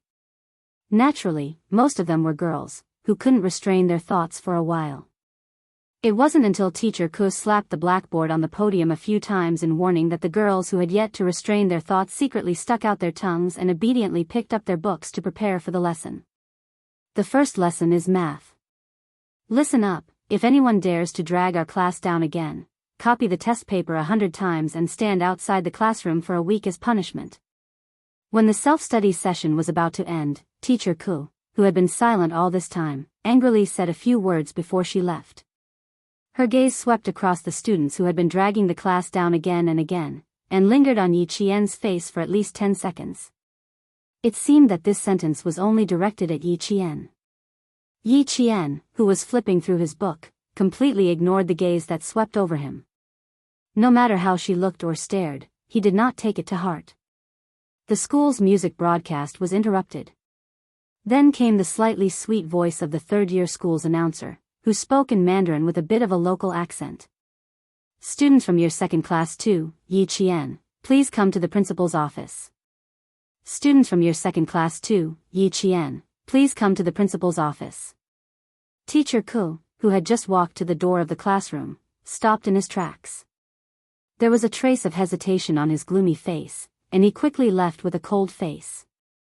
Yi Qian walked briskly to the Principal Chen's office. After knocking on the door and entering, he saw Xia Jinyuan sitting in the guest chair, but Principal Chen was not there. I'm the one looking for you. Xia Jinyuan looked up at the girl with sparkling eyes. His thin lips couldn't help but curl up slightly. Seeing that she was still standing at the door and had no intention of coming in, he waved his hand and smiled gracefully. Come in, I have a few things to tell you. He had a wary look on his face. What did she think he was going to do? Yi Qian saw that he was treating her like a child and lowered his head to look at his 14-year-old body. He was indeed a little small. He was considered short in class. Chapter 41. It's not good for people who know too many secrets. Xia Jinyuan took off his military cap, and the smile on his face became clearer. How do you understand hand gestures? Who taught you? That handsome face with a slight smile looked elegant and gentle, but it made Yi Jian's nerves begin to tense up. He was smiling, but his eyes were extremely sharp, like a sharp blade that could split a person's soul in half, and could flash a cold light at you at any time. Yi Jian did not sit directly in the seat that he had designated. Instead, she sat on the guest chair that was closest to the door. Her expression was somewhat indifferent as she replied, No one taught me. I just happened to see your movements. Oh. That good? You just happened to see it and you know what it means. Xia Jinyuan raised his eyebrows, and his eyes darkened. His expression was still calm as he said, You've changed a lot, but Uncle Jen is still protecting you. The 70-year-old first-grade sergeant major stood in front of the regiment commander. His vigorous voice resounded through the air as he told the regiment commander, There is absolutely no problem with Miss Jian. She had the protection of a first-grade sergeant major and the appreciation of a world-class sniper. What other surprises could this little girl have for him? Grandpa Jen? Yi Qian moved his fingers, and his eyes became sharp. He stared at him and said coldly, You're related to Grandpa Jen? Aren't you just suspecting me? Not only was his temper bad, but it was also bad. Xia Jinyuan smiled and looked at her. He pondered for a moment, then said casually, Relax, don't be so tense. We only have deep respect for Uncle Jen, and we will never offend him. I asked you to come here not because I suspect you, but because I want to remind you. Liao Jian, you can treat him like you normally do. This was the reason why Xia Jinyuan asked her to come over. He wanted to remind her so that she wouldn't get into trouble when she didn't know much about it. Although she was a little girl, she was calm enough to make him believe that she wasn't an impulsive girl who couldn't keep things under wraps. Yi Qian didn't expect him to remind her so directly. She looked at him with her dark eyes and asked, Is he related to the people we caught in the mountains? So far, we've found out that he's related, but that's not something you should be concerned about. Xia Jinyuan didn't care about anything else. He reminded her again, and it didn't matter. What you should be concerned about now is your studies. Just now, when I was retrieving Liao Jian's student file, I accidentally flipped through your results. The smile on his lips gradually deepened, and his gaze towards her was already filled with disappointment. Student Yi Jian, you still have to work hard. He wasn't the only one who knew about his terrible results. Almost the entire school knew about it. Hearing it again, Yi Qian accepted it calmly. He smiled and said disapprovingly, I didn't show my ability, so it's nothing. Yi Qian didn't even bat an eyelid at Xia Jinyuan's arrogance. He stood up with a smile and said, if there's nothing else, I'll go back to the classroom. There will be a test later, so I have to prepare in advance. The little girl had a bad temper. He only tried to test her, but she immediately became stubborn. Even his last attempt to appease her didn't break the coldness in her eyes.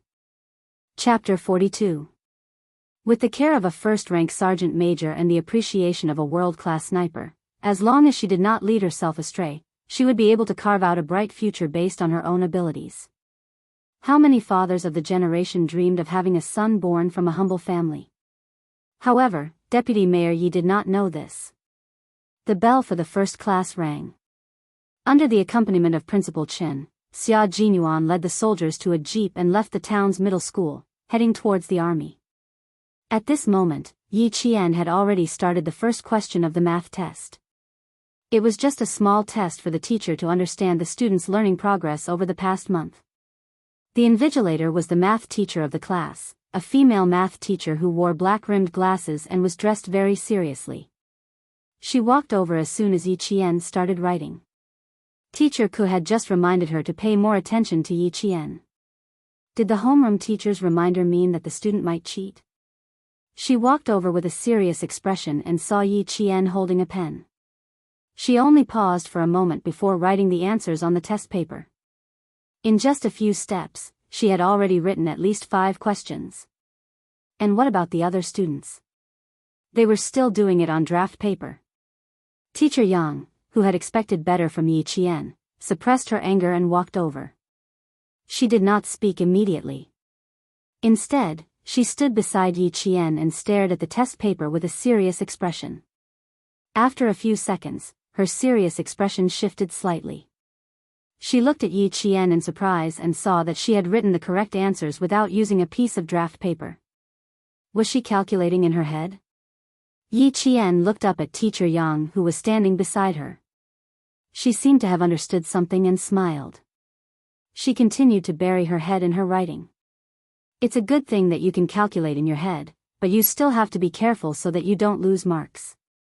Teacher Yang bent down slightly and gently reminded the smiling student, after you're done, it's best to check it again. At this moment, Yi Qian had finished all the questions.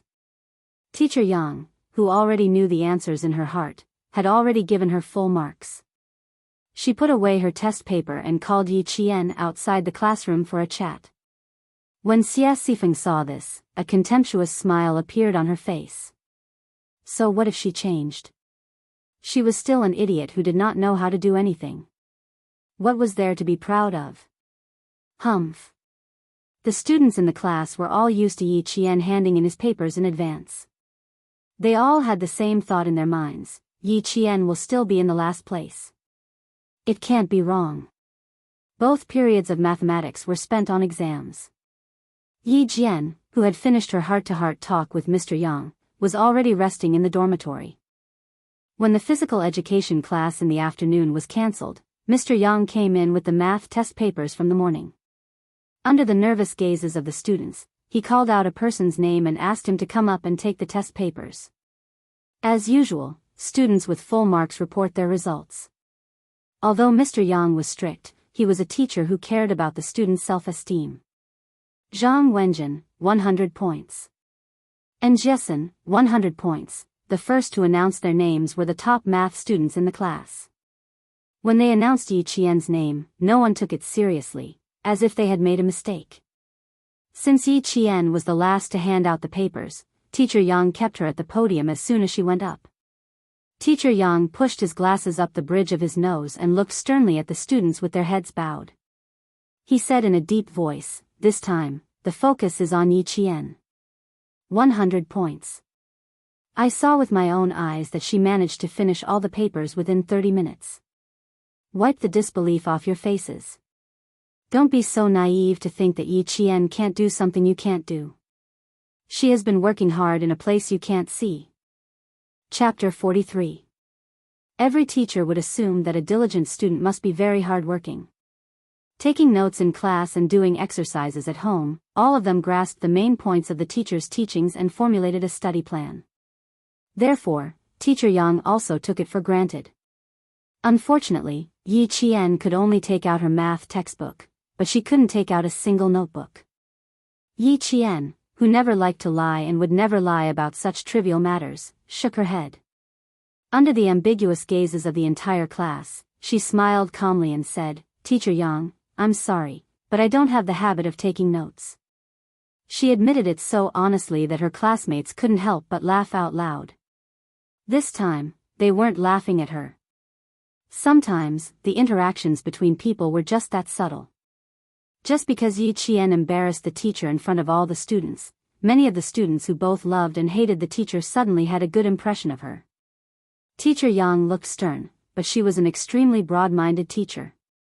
Hearing this, she revealed a faint smile that was almost invisible. "You're an honest one. You actually made it so that I can't educate those students who also don't take notes." With a hint of humor, the entire class was unexpectedly more harmonious than any other class in the past.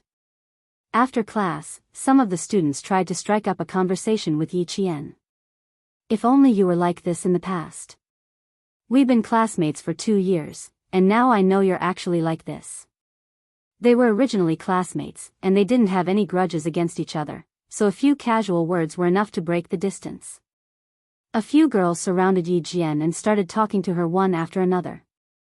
As for Yi Qian, she cherished her new life as a student.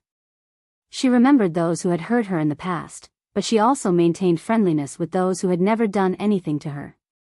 "When I woke up from my sleep, it was like waking up from a dream. I thought through a lot." Sitting in the middle of the circle, she smiled and answered the questions in their hearts. The huge change from before to after was somewhat surprising, but so what? She was Yi Qian, and Yi Qian was her. If you're surprised, that's your problem. What does it have to do with her? The math class representative, Jessen, was a straightforward female student. She was also the first student to extend a hand of friendship to Yi Qian. Hearing this, a smile appeared on his handsome face. "You're finally back to normal after waking up from your dream. Congratulations, Yi Qian. Same to you. In the future, you don't have to worry every day about who will bully me today, and you don't have to lose bets until you have to eat breakfast for a week." Yi Qian raised her eyebrows and winked mischievously. She joked about the past, and it became a way to improve their friendship. And Jessen laughed out loud when she heard that. "So you knew about it." "Ha ha ha, I lost for 2 weeks last semester. It's winter." "Yi Qian, I've been getting breakfast for them for 2 consecutive weeks." Xie Sifeng, who was sitting next to them, looked at Yi Qian, who was like the moon surrounded by stars. She felt as if she had spilled a bottle of 5 flavors, and her face was full of discomfort. She slammed the math textbook in her hand on the table and walked towards Yi Qian with gritted teeth. "Don't be so smug. What's so great about getting full marks? Who knows how much you copied?" Ying gets full marks every time." Chapter 44. Xie Sifeng, you're being unreasonable. And Jessen frowned as she spoke. She had always disliked these girls who always bullied Yi Qian. After a few times, she realized that Yi Qian was willing to do so, so she stopped bothering. Xie Sifeng, who was in a fit of anger, glared at Jessen, who was blocking her. "It's none of your business. Get out of my way." Xie Sifeng used a little too much force. And Jessen, who was caught off guard, was pushed backwards. Just as she was about to hit the desk, a pair of slender hands caught her firmly. "Go back to your seat. I'll handle it myself." Yi Qian steadied her. His smile had completely turned cold. He stood in front of the furious Xie Sifeng and said coldly, it seems like last night's lesson wasn't enough. Do you think this school is your own home? Xia Sifeng's father was a contractor. Her family had some money, so she usually looked down on others. She never cared about the consequences of her actions and only wanted to feel comfortable. When she saw Yi Qian stand up, she instinctively took a step back. Just as she was about to take another step back, Yi Qian, who wanted to return the favor, raised his hand and pushed In Jessen back the way she had pushed In Jessen. Crash. Bang, Xia Sifeng's wobbly hands moved the desk and chair. Even so, she still fell on her but in front of her classmates. Xia Sifeng was stunned by the fall. She stared at Yi Qian in disbelief. She actually dared to push her in front of her classmates. Yi Qian. Xia Sifeng, who felt humiliated, shouted angrily. She stood up angrily and rammed into Yi Qian like a madwoman. Who was Yi Qian? He was someone who had worked in a security company for a few years. Her way of ramming into him was undoubtedly asking for humiliation. She was crazy, but Yi Qian wouldn't go crazy with her. He dodged to the side and pulled In Jessen, who was standing behind him. He smiled as he watched the crazy Xia Sifeng fall forward. He couldn't bear to watch any longer. He closed his eyes slightly. After hearing an even louder plop sound, he slowly opened his eyes. An extremely cold light flashed across his jet-black eyes. Xia Sifeng, who had lost her face again and again, cried on the desk throughout the rest of the music class. She cried until the end of class. You were so cool just now. I didn't expect you to push her back. After class, In Jessen, who walked out of the classroom with Yi Jian like a buddy, put his arm around Yi Jian's shoulder and said with a bright smile, "To tell you the truth, if you didn't push it back, I would have stood up and pushed it back myself." She had a very straightforward personality. No wonder she had always disliked Yi Ying. Yi Jian chuckled and said, "There's no reason to give in to her. When it's time to make a move, of course, we have to make a move." So, you angered your sister so much that she ended up in the hospital? She's still staying in the hospital, but you're enjoying yourself today. A man's cold voice suddenly cut in with a hint of anger and hostility. The voice was a little unfamiliar. The person was also a little unfamiliar. Yi Qian looked at the boy with his hands in his pockets. His gaze was cold. He was dressed differently from the rest of the classmates.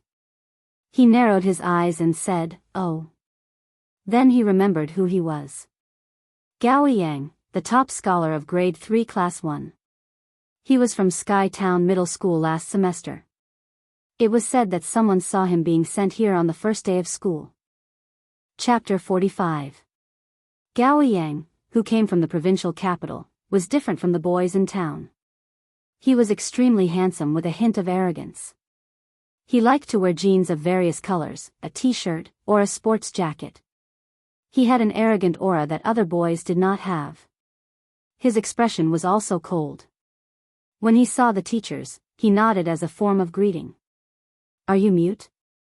He frowned impatiently. When he met Yi Qian's gaze, a trace of disgust flashed across his eyes. He looked away and said coldly, "I'm going to see Ying now." "You're coming with me." Yi Qian raised his eyebrows and said with a half-smile, "If the school didn't forbid students from dating early, I would have thought that you were her boyfriend. Aren't you afraid of being called to talk?" "Stop talking." Even the brave In Jessen was frightened by Yi Qian's audacity. Damn, dating, boyfriend. How could she dare to say it out loud? Yi Qian gave her a reassuring smile and said softly, "It's okay. Just listen. My relationship with Yi Ying is not for you to tell me anything." Gao Yang's lips were pressed tightly together. The disgust in his eyes was so deep that he could not hide it. His voice was changing, so if he raised it slightly, it would sound gravelly. He also realized this and immediately lowered his voice. "She's been crying. You're the older sister. Shouldn't you go and see your younger sister? Student Gao, right? May I ask, what does it have to do with you if I don't go and see her?" "Even if it does, it's not for you to say anything," Yi Qian retorted with a faint smile. She really did not like this student Gao. However, Yi Ying did have many suitors in school, and Gao Yang was one of them. Probably because he was not used to Yi Qian's change, Gao Yang's handsome face instantly darkened. He reached out and blocked Yi Qian's path. Stop right there. If you stop me one more step, I'll call you molestation right now. Blocked again, Yi Qian's eyes suddenly turned cold. He looked up and stared at him with his dark eyes. Student Gao from the provincial capital, you should know what molestation is. And Jessen felt her legs go soft, and so did her hands. Seeing the boy's gloomy expression, she pulled Yi Qian, who was so daring that he wanted to go to heaven, and their bodies pressed against the wall. They quickly moved away. You scared me, scared me. And Jessen's face was pale with fear. She patted her chest and stared at Yi Jian blankly. She was a courageous girl, but now, she was frightened by her boyfriend, puppy love, and molestation. Her heart was beating wildly. She was just a high school student. At most, she would say that someone was good-looking or had good grades. Even if she had some ulterior motives, she would definitely hide it well. Unlike Yi Jian. He even dared to say molestation. Yi Qian patted her shoulder. His faint smile was like a gentle breeze blowing through the treetops. His ink-like brows were filled with joy. He won't molest you. Gao Yang is still a good boy. The girl, who had just caught her breath, was once again choked by Yi Qian's shocking words. Student Yi Qian, don't say anything. Let me catch my breath. Let me catch my breath. If she didn't catch her breath, she would really be scared to death. You understand. What are you afraid of? Yi Qian's eyes were clear. He smiled like water. You know the difference between a boy and a man. And Jessen rolled her eyes. I know, but don't say it out loud. Then, she laughed out loud. Chapter 46. On the fourth floor of the school office building, Principal Chen walked out of the office with a white-haired old man as he said, Uncle, don't worry. I will take good care of Yi Qian. You don't have to worry. I will take care of everything. The white-haired old man was wearing an old-style military uniform from the 1970s. Even though he was old, his footsteps still carried the air of a soldier. Even a world-class sniper had to be respectful in front of Uncle Jen, who had enjoyed a lifetime of special benefits from the country. I feel guilty towards her. I hope you can teach her more. Uncle Jen sighed softly. This child is smart. She is a good seedling. You can give her some pointers from Monday to Friday. When she gets home, I will give her some pointers. It will be easier for her in the future. At least, it would be easier for her than her mother. Principal Chen paused on his right foot as he walked down the stairs. He said happily, it seems like I have the same idea as you. But I still have to observe this child's results. However, I heard from Teacher Young that she got full marks on her math test today. Maybe I am just worrying for nothing. Speaking of this, Headmaster Chen's face darkened slightly.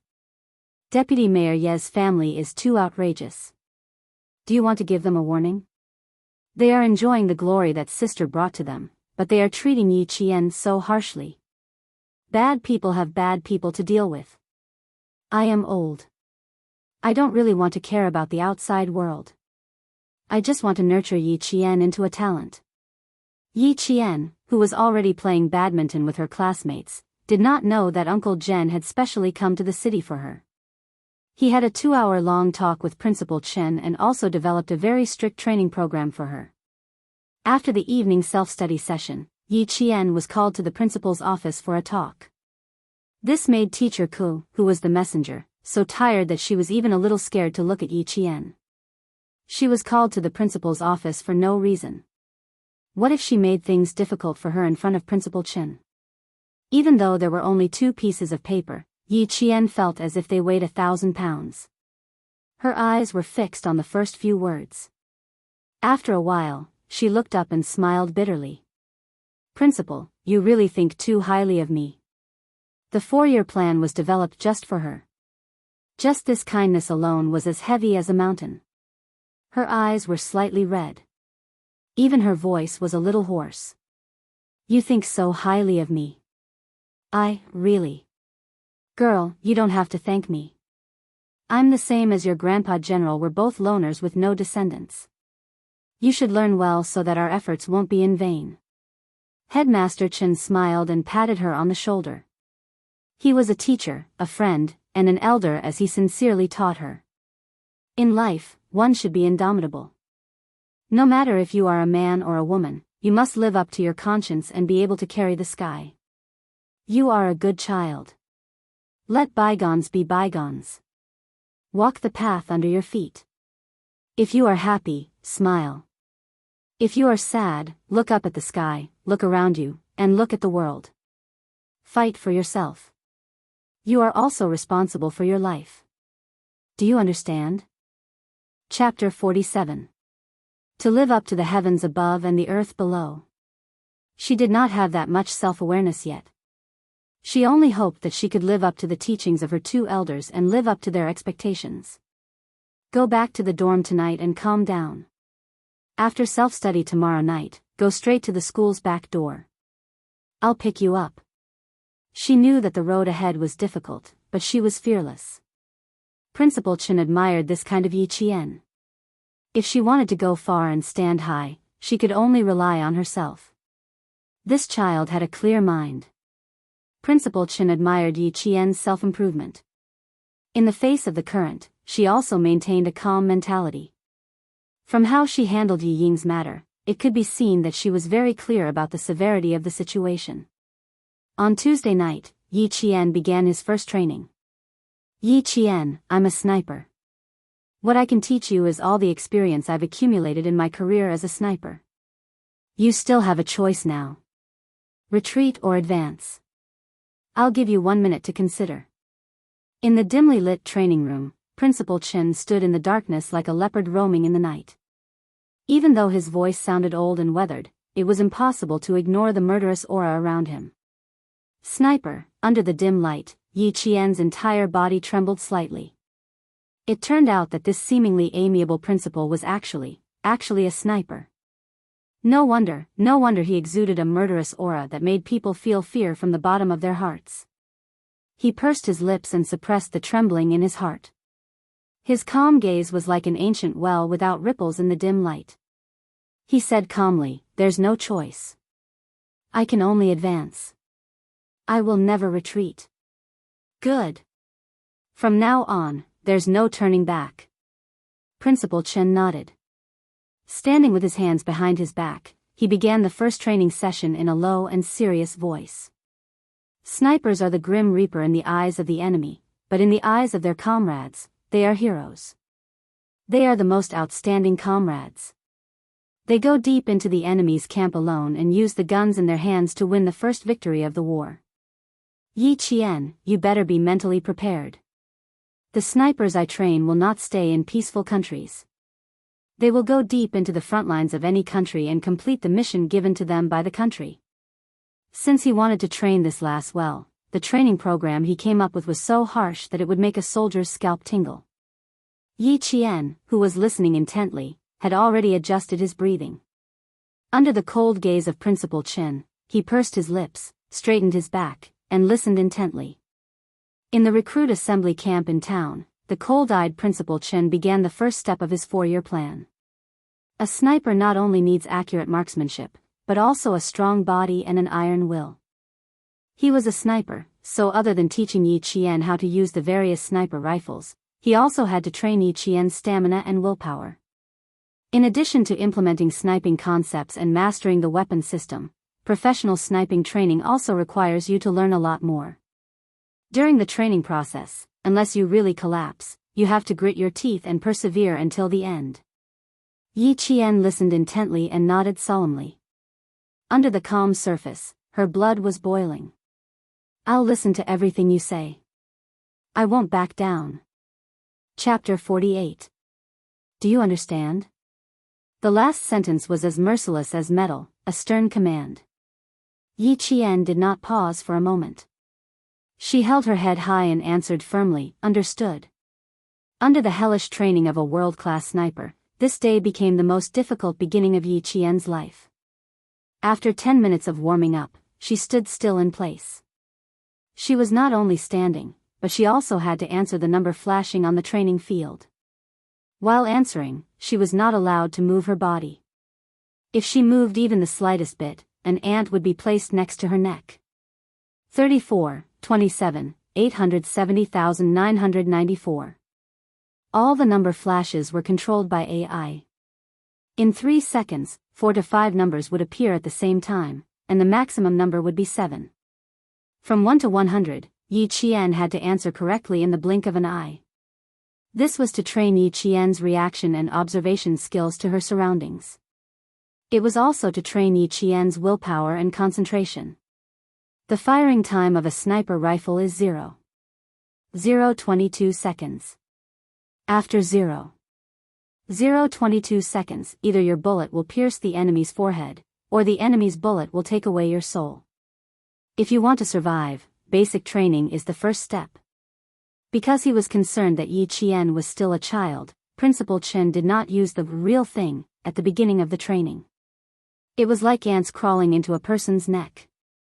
This was child's play. Even ordinary soldiers would encounter it when they were in hiding. After standing for an hour, Yi Qian's concentration did not waver because of the passage of time. Instead, she became more and more focused. By the time the number flashes appeared, she had already called out the exact serial numbers from beginning to end. Left 187, right 591. Over. Not only was her concentration high, but her reaction was also at an excellent level. Principal Chen, who had a folder in his hand, scribbled on it, recording Yi Qian's performance on the first day of training. Basic training and sniper training were carried out simultaneously. After 2 months of intensive basic training, he would let Yi Qian touch a real gun, a loaded gun. From Tuesday to Friday, Yi Qian was an ordinary student during the day. At night, he would become a sniper in training, constantly learning and strengthening himself. In just a few days, the changes from inside to outside were obvious. Her clear and beautiful face was no longer delicate. She was no longer a budding flower, but a pine tree that could withstand the scorching sun and the torrential rain. That kind of change was not something that could be seen at a glance. It was like the spring rain that moistened things silently. By the time you noticed it, everyone would have already gotten used to Yi Qian. Yi Qian, who had returned to the village after Zhou Weiwei, ran down the mountain. He slowed down and walked step by step until he reached Uncle Zhen. It's an improvement from last week. You're 3 minutes faster. Not bad. Uncle Zhen took a puff of his hookah and put the stopwatch in his pocket. He looked at the hard-working girl in front of him and said in a kind voice, "Don't rush it. Let's take it slow." Chapter 49. It's good that you understand. Learn from Principal Chen at school. He's very capable. Grandpa is old, so there's not much I can teach you. Grandpa Zhen put the hookah on his waist and smiled at Yi Qian, who was wiping his sweat. Let's go. I'll take you to a nice place. You'll like it. Yi Qian quickly put the towel around his neck and picked up the bucket of water. He followed Grandpa Zhen with steady steps. His laughter was clearer than the birds in the bamboo forest. Where are we going, Grandpa? You haven't had breakfast yet. Shall we go back and cook some noodles? No need. There'll be food when we get there. Put the bucket down. We'll bring it back tonight. Grandpa Zhen walked with a smile. The 70-year-old man walked in the mountains with steady steps. Even the young men would admit defeat. The back of the mountain was a large bamboo forest. The morning mist shrouded the forest, making it look like paradise on earth. Grandpa Zhen stopped in front of a cellar used by every household in the village to store sweet potatoes. He ordered Yi Qian, "Girl, open the door of the cellar." For as long as Yi Qian could remember, there was a cellar in his house. But he didn't expect this. There was a completely different world behind the cellar. Be careful. Don't be afraid. Follow Grandpa. Walking in the dark tunnel that seemed to lead deep underground, Yi Qian touched the dry stone walls with both hands. The shock in his heart was no less than the shock he felt when he was reborn. He also understood how those soldiers came to the house from time to time.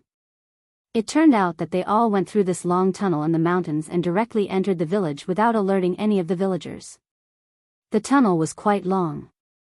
After walking for about half an hour, Yi Qian could faintly see the entrance of the cave. Half an hour. It was a few thousand meters long. Such a large project, yet the villagers didn't notice. Close your eyes for a while. Don't let the light hurt you. Standing at the entrance of the cave, Grandpa Zhen reminded Yi Qian kindly, open your eyes in 3 minutes. When Yi Qian got used to it and opened his eyes again, he saw the troops hidden in the depths of the mountains. They were close at hand. After coming out of the cave, they walked down the mountain. Another half an hour later, they arrived at a road paved with asphalt. Beside the road, there was a white banner with red words, restricted area for troops. 400 meters away, there was an iron-tipped protective net. Behind the net was an iron-tipped gate. Inside and outside the gate, there were 4 armed soldiers standing guard. He then looked into the depths of the forest and saw the sentry post hidden in the depths of the trees. This place was heavily guarded, and under Grandpa Zhen's lead, he was actually able to enter so easily. The soldier with the gun walked over and saluted Uncle General. It was a routine check of his identity. The sound of a car came from the front. A very ordinary car came from afar and stopped steadily in front of the sentry post. The left and right car doors opened at the same time. As the car soldier handed over his ID, the young soldier who jumped down from the front passenger seat strode out of the sentry post towards Yi Qian. Grandpa Zhen, you're here. The young soldier in the military uniform smiled and saluted Grandpa Zhen. I'm afraid I have to go back on my promise from last time. The school called me urgently and I need to go back. I can only come back later. Chapter 50. Yi Qian's dark eyes narrowed slightly when he walked over. She stood beside him without saying a word. Xia Jinyuan, who was talking to Uncle Zhen, secretly glanced at Yi Qian and frowned slightly. Why does this little girl like to shrink back whenever she sees me? Could it be that he had really scared her that day at school? Sure, of course. Xia Jinyuan replied to Uncle Zhen with a faint smile. He glanced at Yi Qian again and said politely, Uncle, I'd like to have a word with Yi Qian in private. Is that okay? Uncle Zhen wasn't surprised that Xia Jinyuan knew Yi Qian. After all, the little girl was the one who helped arrest the 3 suspects. Under the old man's smile, Xia Jinyuan smiled as he looked at Yi Qian, who was staring at him coldly because of his words. His thin lips were already slightly curved. Under the morning sun, the handsome face under the military cap looked even more noble and elegant. Even when he smiled, there was a hint of laziness in his smile. Student Yi Qian, I still have a few words to tell you about the school. Please. Go ahead, little girl. Xia Jinyuan swallowed the words that were about to come out of his mouth. Instead, he turned around and walked in the direction Xia Jinyuan was pointing at. She didn't like to have too much interaction with this kind of dangerous man. She couldn't see through him, and she was used to keeping a distance from people she couldn't see through. I'm sorry for my probing at school that day, but I hope you can understand our position.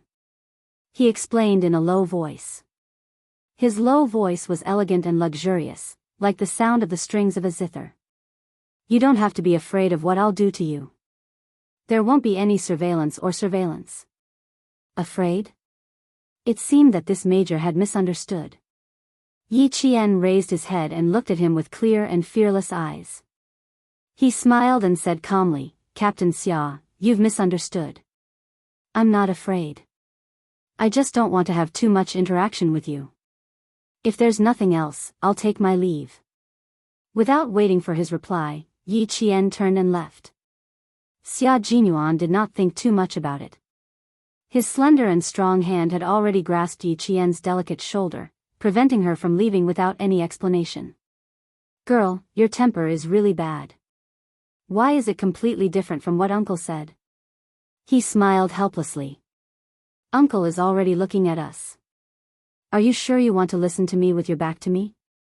At this moment, Yi Qian only had one thought in his mind, and that was, to take down this major. After thinking about it for a moment, he realized that it was impossible for him to do so. In the future, she could give it a try. If you have anything to say, please say it all at once, Captain Xia. Thank you. When he turned around, he skillfully swung his shoulders. His whole body was like a fish, and he escaped from Xia Jinyuan's control. After nearly half a month of training, coupled with Yi Qian's talent, she had learned a lot. Her nimble movements made Xia Jinyuan raise his eyebrows. He smiled slowly and looked at her quietly with his dark eyes. His handsome face was solemn and cold. Listen carefully, Yi Qian. We have already confirmed that there is a problem with Liao Jian's parents. Liao Jian is the same. Please help us keep an eye on his movements in school.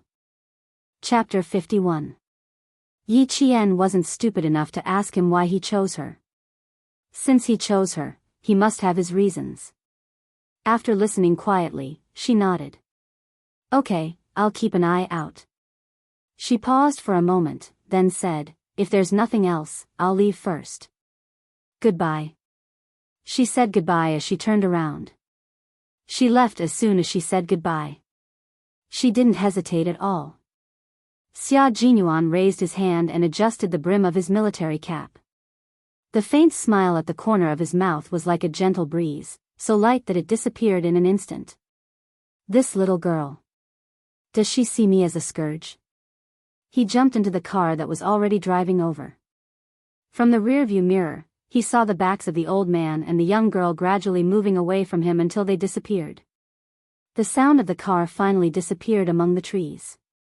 When Yi Qian entered the military barracks, he turned around to look at the winding mountain road behind him.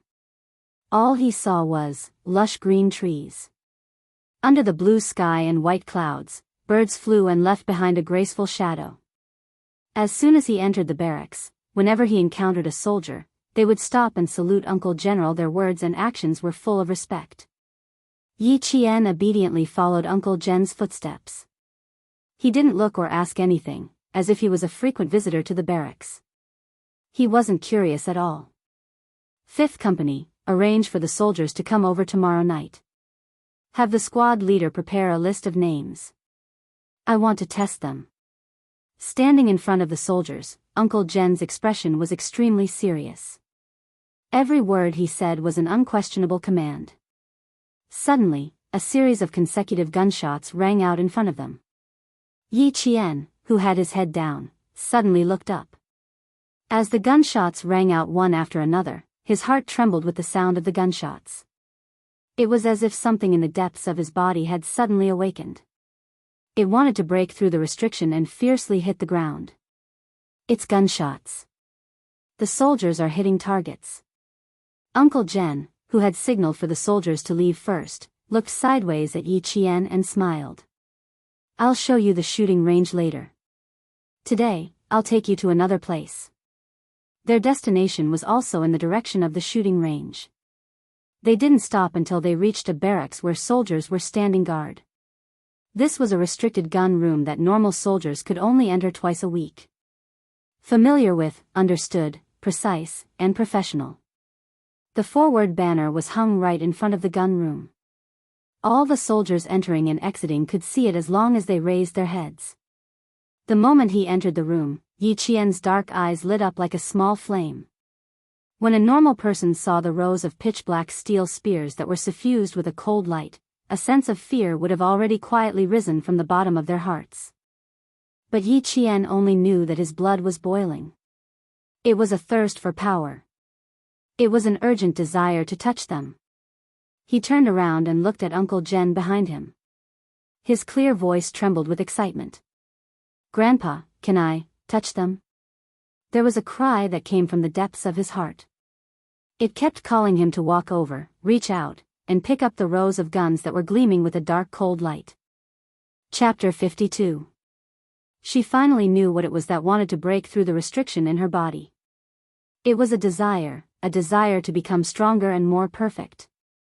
Ha ha ha, aren't you afraid, little girl? Uncle Jen laughed as he looked at the little girl whose eyes lit up when she saw the gun. His wrinkled face was full of smiles. These are all guns, real guns that can be used once they are loaded with bullets. They are not the toy guns you have seen before. Yi Qian shook her head and smiled. I'm not afraid. Principal Chen taught me that you can only truly control a gun if you develop feelings for it. Let it become your helper, a helper that can save your comrades in times of danger. He's right. Before you develop feelings for a gun, you have to understand it first. The little girl's eyes were filled with excitement, but there was no sign of fear. Uncle Jen saw this and laughed in his heart. He walked to the front of the rows of steel guns and casually picked up an assault rifle. As he quickly disassembled it, he energetically said, N70AB2, Russian Kalashnikov AK-101 assault rifle, NATO 5. 6mm ammunition. It was designed by the former Soviet Union's famous gun designer, Kalashnikov, commonly known as a submachine gun. Uncle Jen dismantled the gun very quickly. At the same time, he used special tools. In less than 5 minutes, the assault rifle was dismantled by him into a pile of parts. How many parts did I dismantle just now? Uncle Jen pointed at the scattered gun parts on the table and suddenly asked, give me a number. From the moment he picked up the gun, he was already in the middle of training. Yi Qian pointed at the parts on the table. Her clear black eyes contained a faint smile as she said, this is the last part that you put down. This is the 47th part that was dismantled. This is the part that you dismantled at step 74. Grandpa, you dismantled a total of 80 parts. Am I right? Not only was he right, but he was very accurate. After half a month of teaching, Yi Qian had already developed the ability to enter the training state at any time. Whether it was Principal Chen or Uncle Jen, they loved to ask questions suddenly. Uncle Jen laughed again and said, not bad at all. While observing, you are also better at understanding. The 47th part is the recoil spring lock. When the bullet is fired, the bolt will lock the thinnest part of the gun so that the gun won't return to its original position. Thus, the gun can continue to fire continuously. The 74th part is called the gun buckle. Its function is. As Uncle Jen picked up the parts one by one and explained them one by one, Yi Qian, who had zero knowledge of the gun structure, began to understand it.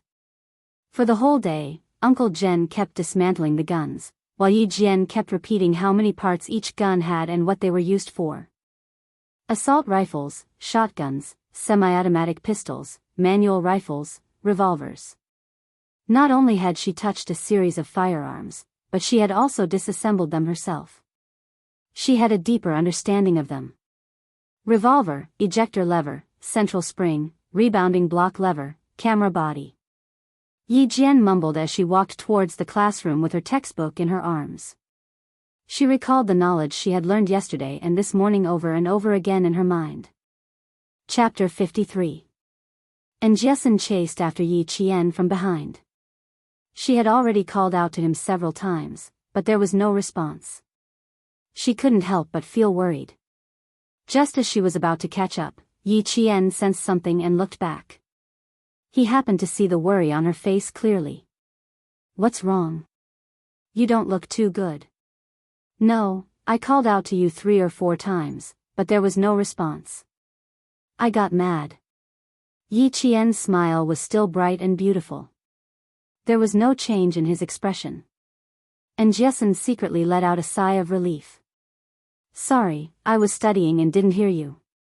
Yi Qian saw her expression and calmly waved the book in his hand.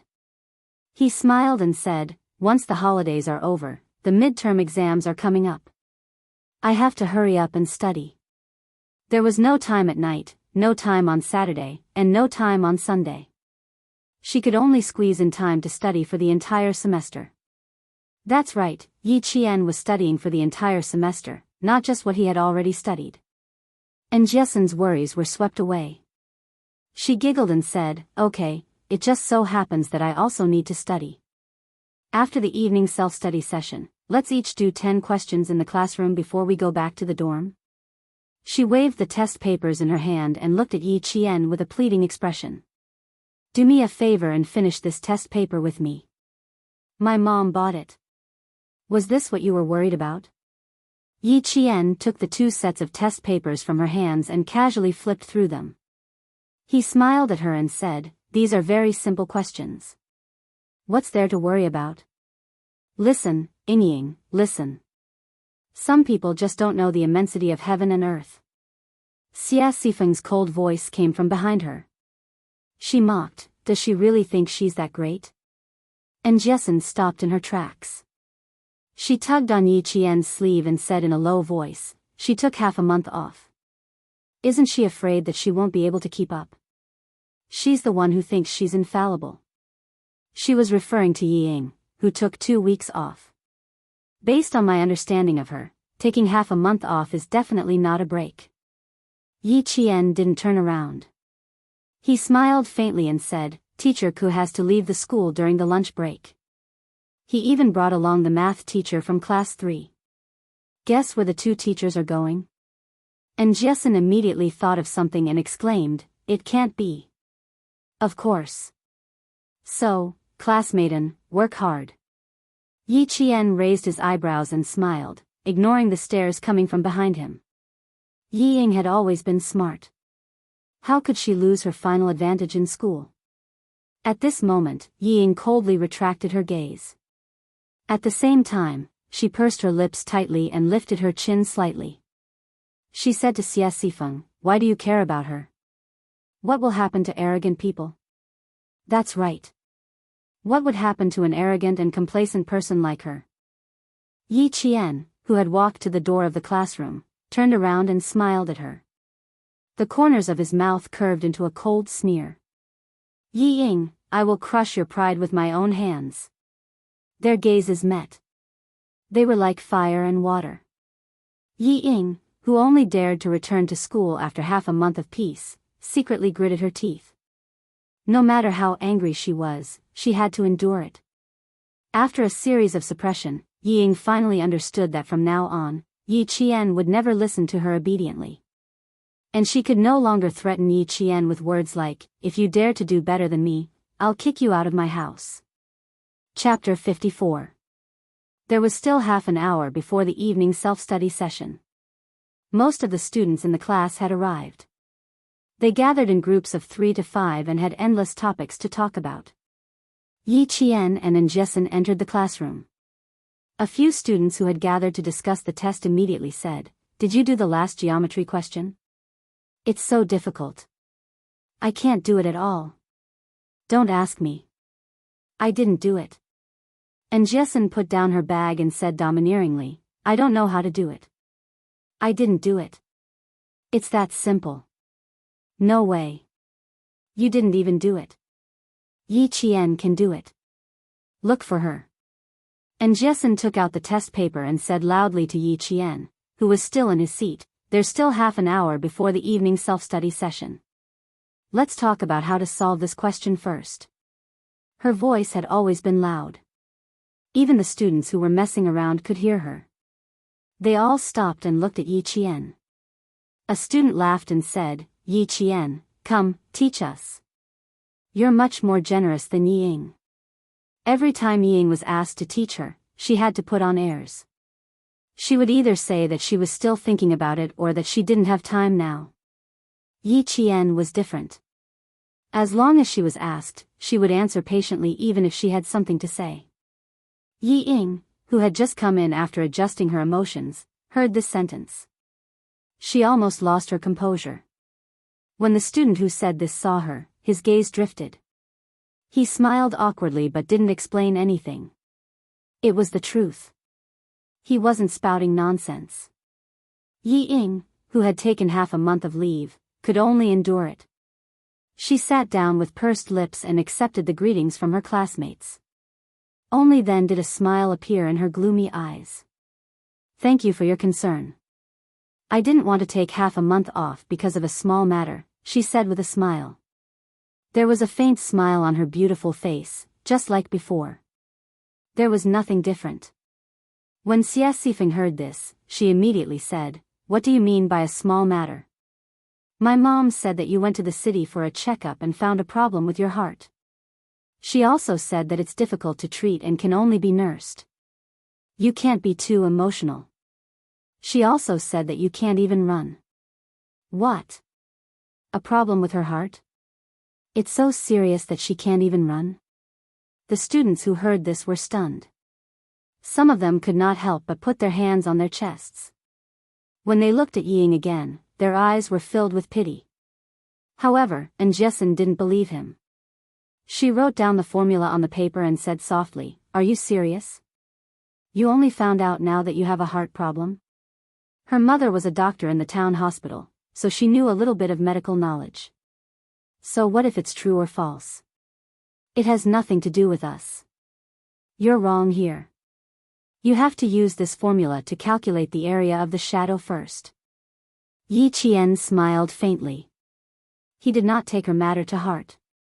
Heart problems? Pfft. I can't be too agitated. If anyone mentioned the love letter in front of her, it was very likely that she would have a heart attack. Suffering from heart disease was indeed a very good excuse. This kind of lie, which no one would verify, was probably Yi Jifan's doing. The students in the class all expressed their concern. After Yi Qian and the others finished discussing the test paper, they all went to Yi Ying's side to greet her. Yi Qian was no exception. When she walked over, Xia Sifeng blocked her like a mother hen protecting her chick. She said in a sharp voice, "What are you trying to do?" She was not the only one who was nervous. The other students also had some thoughts when Yi Qian walked over. After all, Yi Ying treated her like that in the past. Chapter 55. Look, Daddy still has a way. Who would dare to say anything now? Even if the damned girl told her classmates, who would dare to say it to her face? Who could bear the responsibility of a heart attack? The provocation in Yi Ying's eyes was too obvious, so obvious that Yi Qian could see it. The corners of her mouth curled up slightly, and a cold light flashed in her dark eyes. She walked up to Yi Ying. Yi Ying's heart tightened when she met her cold gaze. Suddenly, she saw her raise her hand, and her whole body tensed up. She dodged and shouted, "What are you trying to do? Why are you so nervous? Relax." When the students thought that Yi Qian was going to do something, she raised her hand and patted Yi Ying's shoulder gently. She said in a clear voice, "Take care of your body. Don't get angry so easily." Phew. So she didn't want to hit Yi Ying. Yi Ying, who knew that she was being played, forced herself to hold it in. She replied with a fake smile, "Thank you for your concern. I'll take good care of myself." Yi Qian pursed her lips and smiled. Her eyes were already curved. How can someone as young as you compete with her? So what if you have parents? You're digging your own grave. Under everyone's gaze, Yi Qian leaned over and whispered into Yi Ying's ear, whose whole body was tense, "Let's take it slow. Don't be so nervous. You're only halfway through your 3rd year of middle school." Her voice was so soft that it was almost inaudible, but it made Yi Ying feel as if she was being stared at by a beast. The hand that was still on her shoulder felt like it weighed 1,000 pounds, making it difficult for her to breathe. Looking at Yi Ying, who was trembling in fear, the smile on Yi Jian's face deepened and her eyes shone even brighter. She calmly retracted her hand and looked up at the students with a smile. "Class is about to start. You're dismissed." She was so easily frightened. Hopefully she didn't get a heart attack. The students didn't know that the two sisters were secretly fighting. Seeing that they were still chatting and laughing, they didn't think much of it and returned to their seats when the bell rang. After Mr. Ke came in, his eyes swept over Yi Ying's face. He walked to the podium and said with a serious expression, "Students, due to health reasons, Yi Ying from our class." Now that the teacher had said it himself, Yi Ying's heart disease was confirmed. The next day, even the students from the next class knew about it. However, Gao Yang was the only one in the class who cared about her. The rest of her pursuers had silently asked their classmates from Class 2 to care about her. Handsome and tall, he walked into Class 2's classroom with an indifferent expression. Miraculously, the noisy class fell silent for 3 seconds. Walking to Yi Ying's side, he frowned and said in a deep voice, "I'll take you to the province for a checkup during the May Day holiday. Your complexion looks rosy, how could you have congenital heart disease? Her honesty almost made Yi Qian laugh out loud. She looked at the flustered Ying with interest. She covered her mouth and said coldly, my business has nothing to do with you. Leave now. My uncle is the director of the provincial hospital. There are still 8 days before the May Day holiday. Think about it before replying to me. Not only did she reject him, she even pointed at his nose and asked him to leave. Gao Yang, who had always been cold and arrogant, endured it. He said something in a low voice and turned to leave.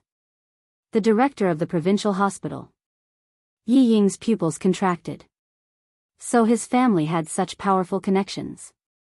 She regretted her harsh tone just now. Yi Qian looked at her small face. One moment she was smiling, the next she was annoyed. He suddenly found it funny. He looked away indifferently and buried his head in the sea of books again. Chapter 56. It was still slightly chilly at night before the May Day holiday season, especially when it was raining, which made it even colder. Yi Jian had been standing in the rain for half an hour.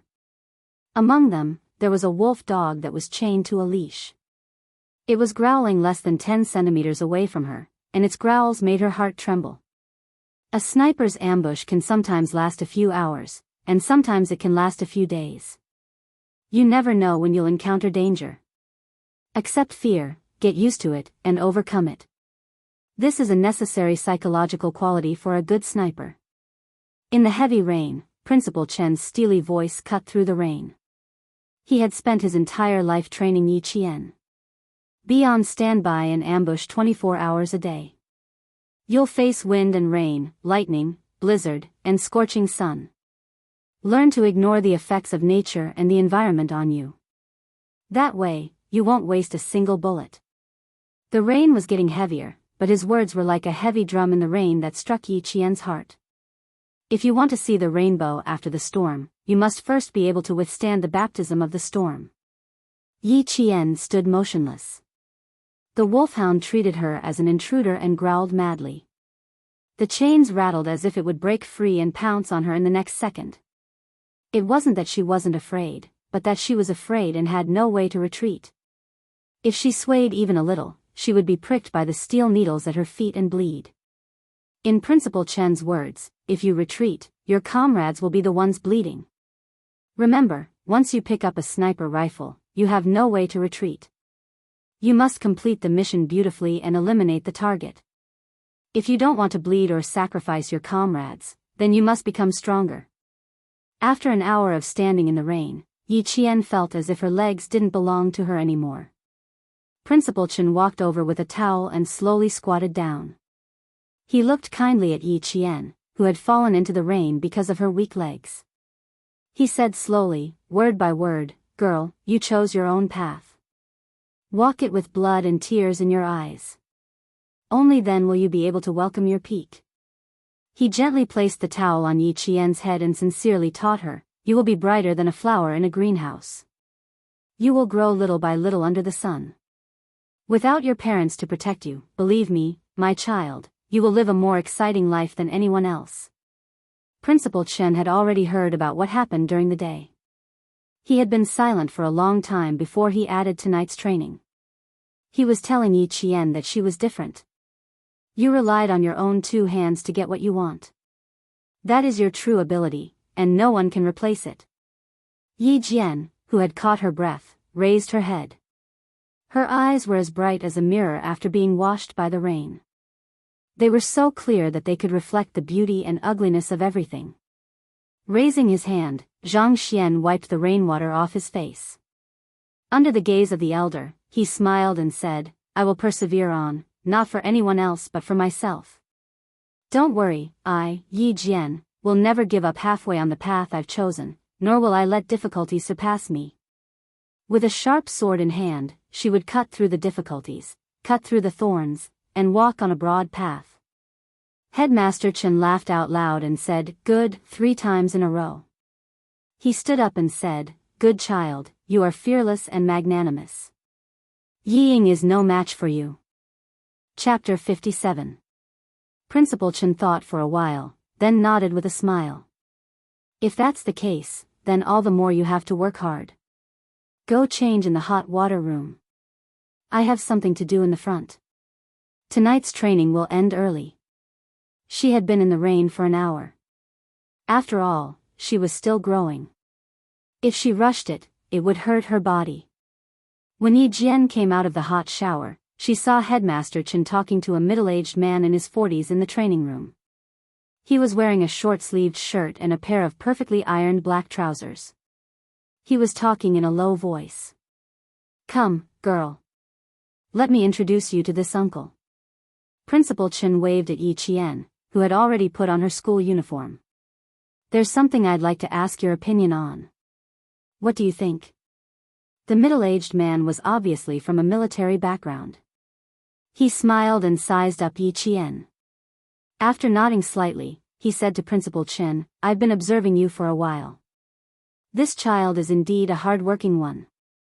Yi Qian hurried over and greeted him politely, Uncle. Then, she heard him say with a smile, just now, Headmaster Chen said that it's not very convenient for you to live in the dormitory now.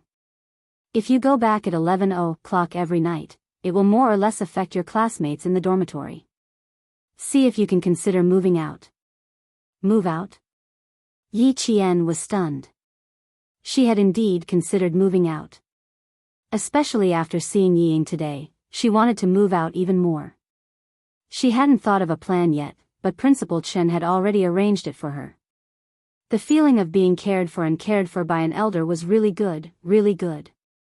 I've thought about moving out, but now I'm still thinking. Before she could finish, Yi Qian suddenly looked up at Principal Chen, then at Uncle Yang. Her eyes were filled with joy. Principal Chen knew that she had guessed it. He laughed and patted the middle-aged man's hand. Commander Yang, I'll have to trouble you to take care of this child for the next 1.5 years. You're too polite. It's rare that you need our help. This matter is settled. As long as the child is willing, you can rest assured on our side. Battalion Commander Yang repeatedly waved his hands. He was ashamed to accept Principal Chen's gratitude.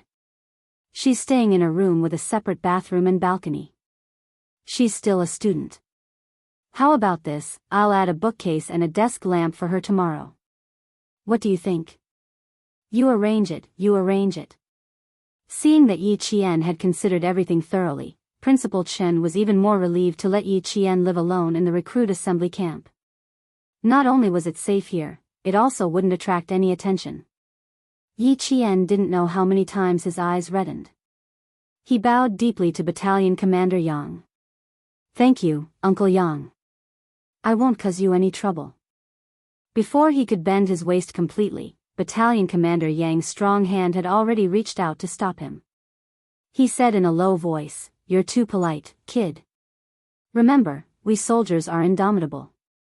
Straighten your back. More than one person had told Yi Qian that no matter what, he had to straighten his back and never bend his waist easily.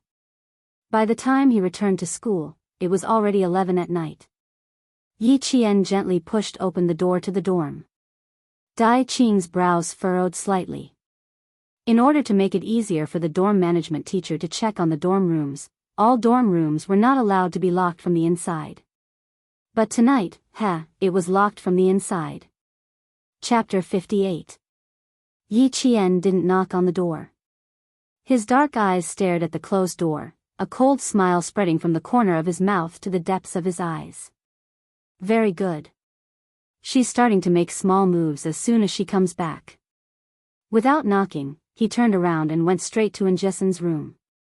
What? Lock the door? How dare she? Anjessen's face flashed fiercely under the covers. She gritted her teeth and said, She's a piece of trash. She's been picking on you since she came back. Yi Qian wasn't angry. Instead, he raised his hand to support his head and laughed softly. It's a good excuse to move out of the dorm. No, it's an excuse to move out of the school. Since Yi Qian had a dorm that was convenient for his training, he listened to Principal Chen and moved out after class tomorrow. He would use the night's self-study time on sniping lessons. And Jessen was immediately interested when she heard this. Move out? Really? Does that mean I can come out to find you more often? Classmaten, wait until I move out, Yi Qian sneered, closed his eyes, and murmured, it's getting late. I'll get up early tomorrow and go jogging.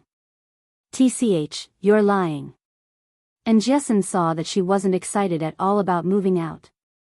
She snorted, turned over, and quickly fell asleep. In the dorm, Ying was still waiting for Yi Qian to knock on the door. She didn't expect that when she went to sleep, it was still quiet outside. When she opened the door the next day, she saw Yi Qian and Jessen walking over from the washroom with a basin in their hands. Their hair was wet, and they brushed past each other. They didn't even look at her. She didn't return to the dorm until 11 at night for the past few weeks. What could she be doing? Ying stared at the figure that was getting slimmer and slimmer. Even her figure seemed to have grown taller. Yi Ying's beautiful eyes narrowed slightly, and a dark, cold light flitted across them. You're asking me where Yi Qian goes at night? If she doesn't go back to the dorm after class, where else could she go? Liao Jian glared at Xie Sifeng, who had taken the initiative to look for him. His eyes turned slightly, and his face, which had a few pimples, suddenly revealed a ruffian smile. That's simple. You pay, and I do the work. How about it? When Xie Sifeng heard that there was hope, she immediately said, how much? We're all classmates. You won't ask for too much, right? Don't worry, 10 yuan is nothing to you. It just so happens that I also want to know where she went when she returned to the dormitory so late at night. Liao Jian's eyes darkened and his face revealed a look of resentment. That brat had embarrassed him in class that day. He had been waiting to settle this score with her. Leaving school at night, that's easy. At this time, Yi Qian was already in the teacher's office. He told Teacher Ke that he was moving out of the school and that he had been locked out of the dormitory last night. Teacher Ke, who had wanted to say more, immediately shut her mouth. She snorted coldly and glanced at Yi Qian provocatively. Fine, you can sign this letter of commitment yourself. If anything happens, it has nothing to do with the school or the teachers. Moving out? If an undisciplined girl were to come into contact with some bad people outside, it would be too easy for her to learn bad things. Yi Qian glanced at it and signed his name without hesitation. He maintained a polite smile and said calmly, Teacher Ke, don't worry. I'll take good care of myself. I won't cause any trouble for the school or the teachers. Chapter 59. Her etiquette was impeccable, and her grades were improving day by day. This gave Teacher Ke, who wanted to teach her a lesson from time to time, no chance at all. In the afternoon, Yi Jian really packed up her luggage and quilt. She left the school alone with a very big woven bag in her hand. She didn't even look back. And Jessen was holding her textbooks for her and followed behind her like a fool. She still couldn't believe it until she walked out of the school gate. She said blankly, You're really out? You really moved out? She always thought it was a joke. Of course it's true. Didn't I tell you last night?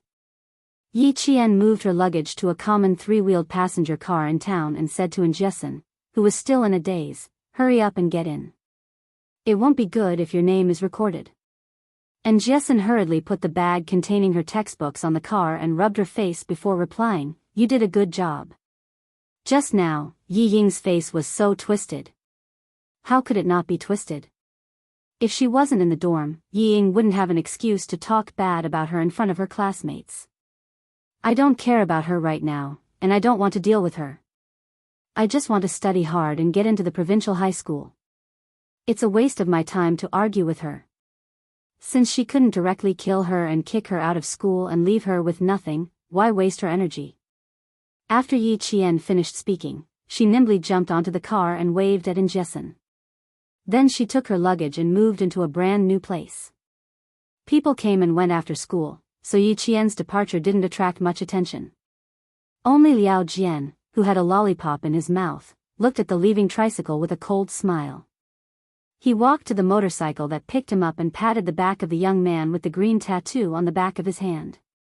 Brother, let me introduce you to a hot chick. She's my classmate. How hot can your classmate be? There are two chicks from your province in the restaurant. Their chests bounced up and down as they walked. Brother will take you to Lele. Brother Fei was a famous hooligan in town and had a good relationship with Liao Jian's father. He often took Liao Jian to have fun. As soon as the motorcycle started, it left behind a trail of black smoke and disappeared into the school gate. Yi Qian, who was no longer restricted by accommodation, began to improve by leaps and bounds.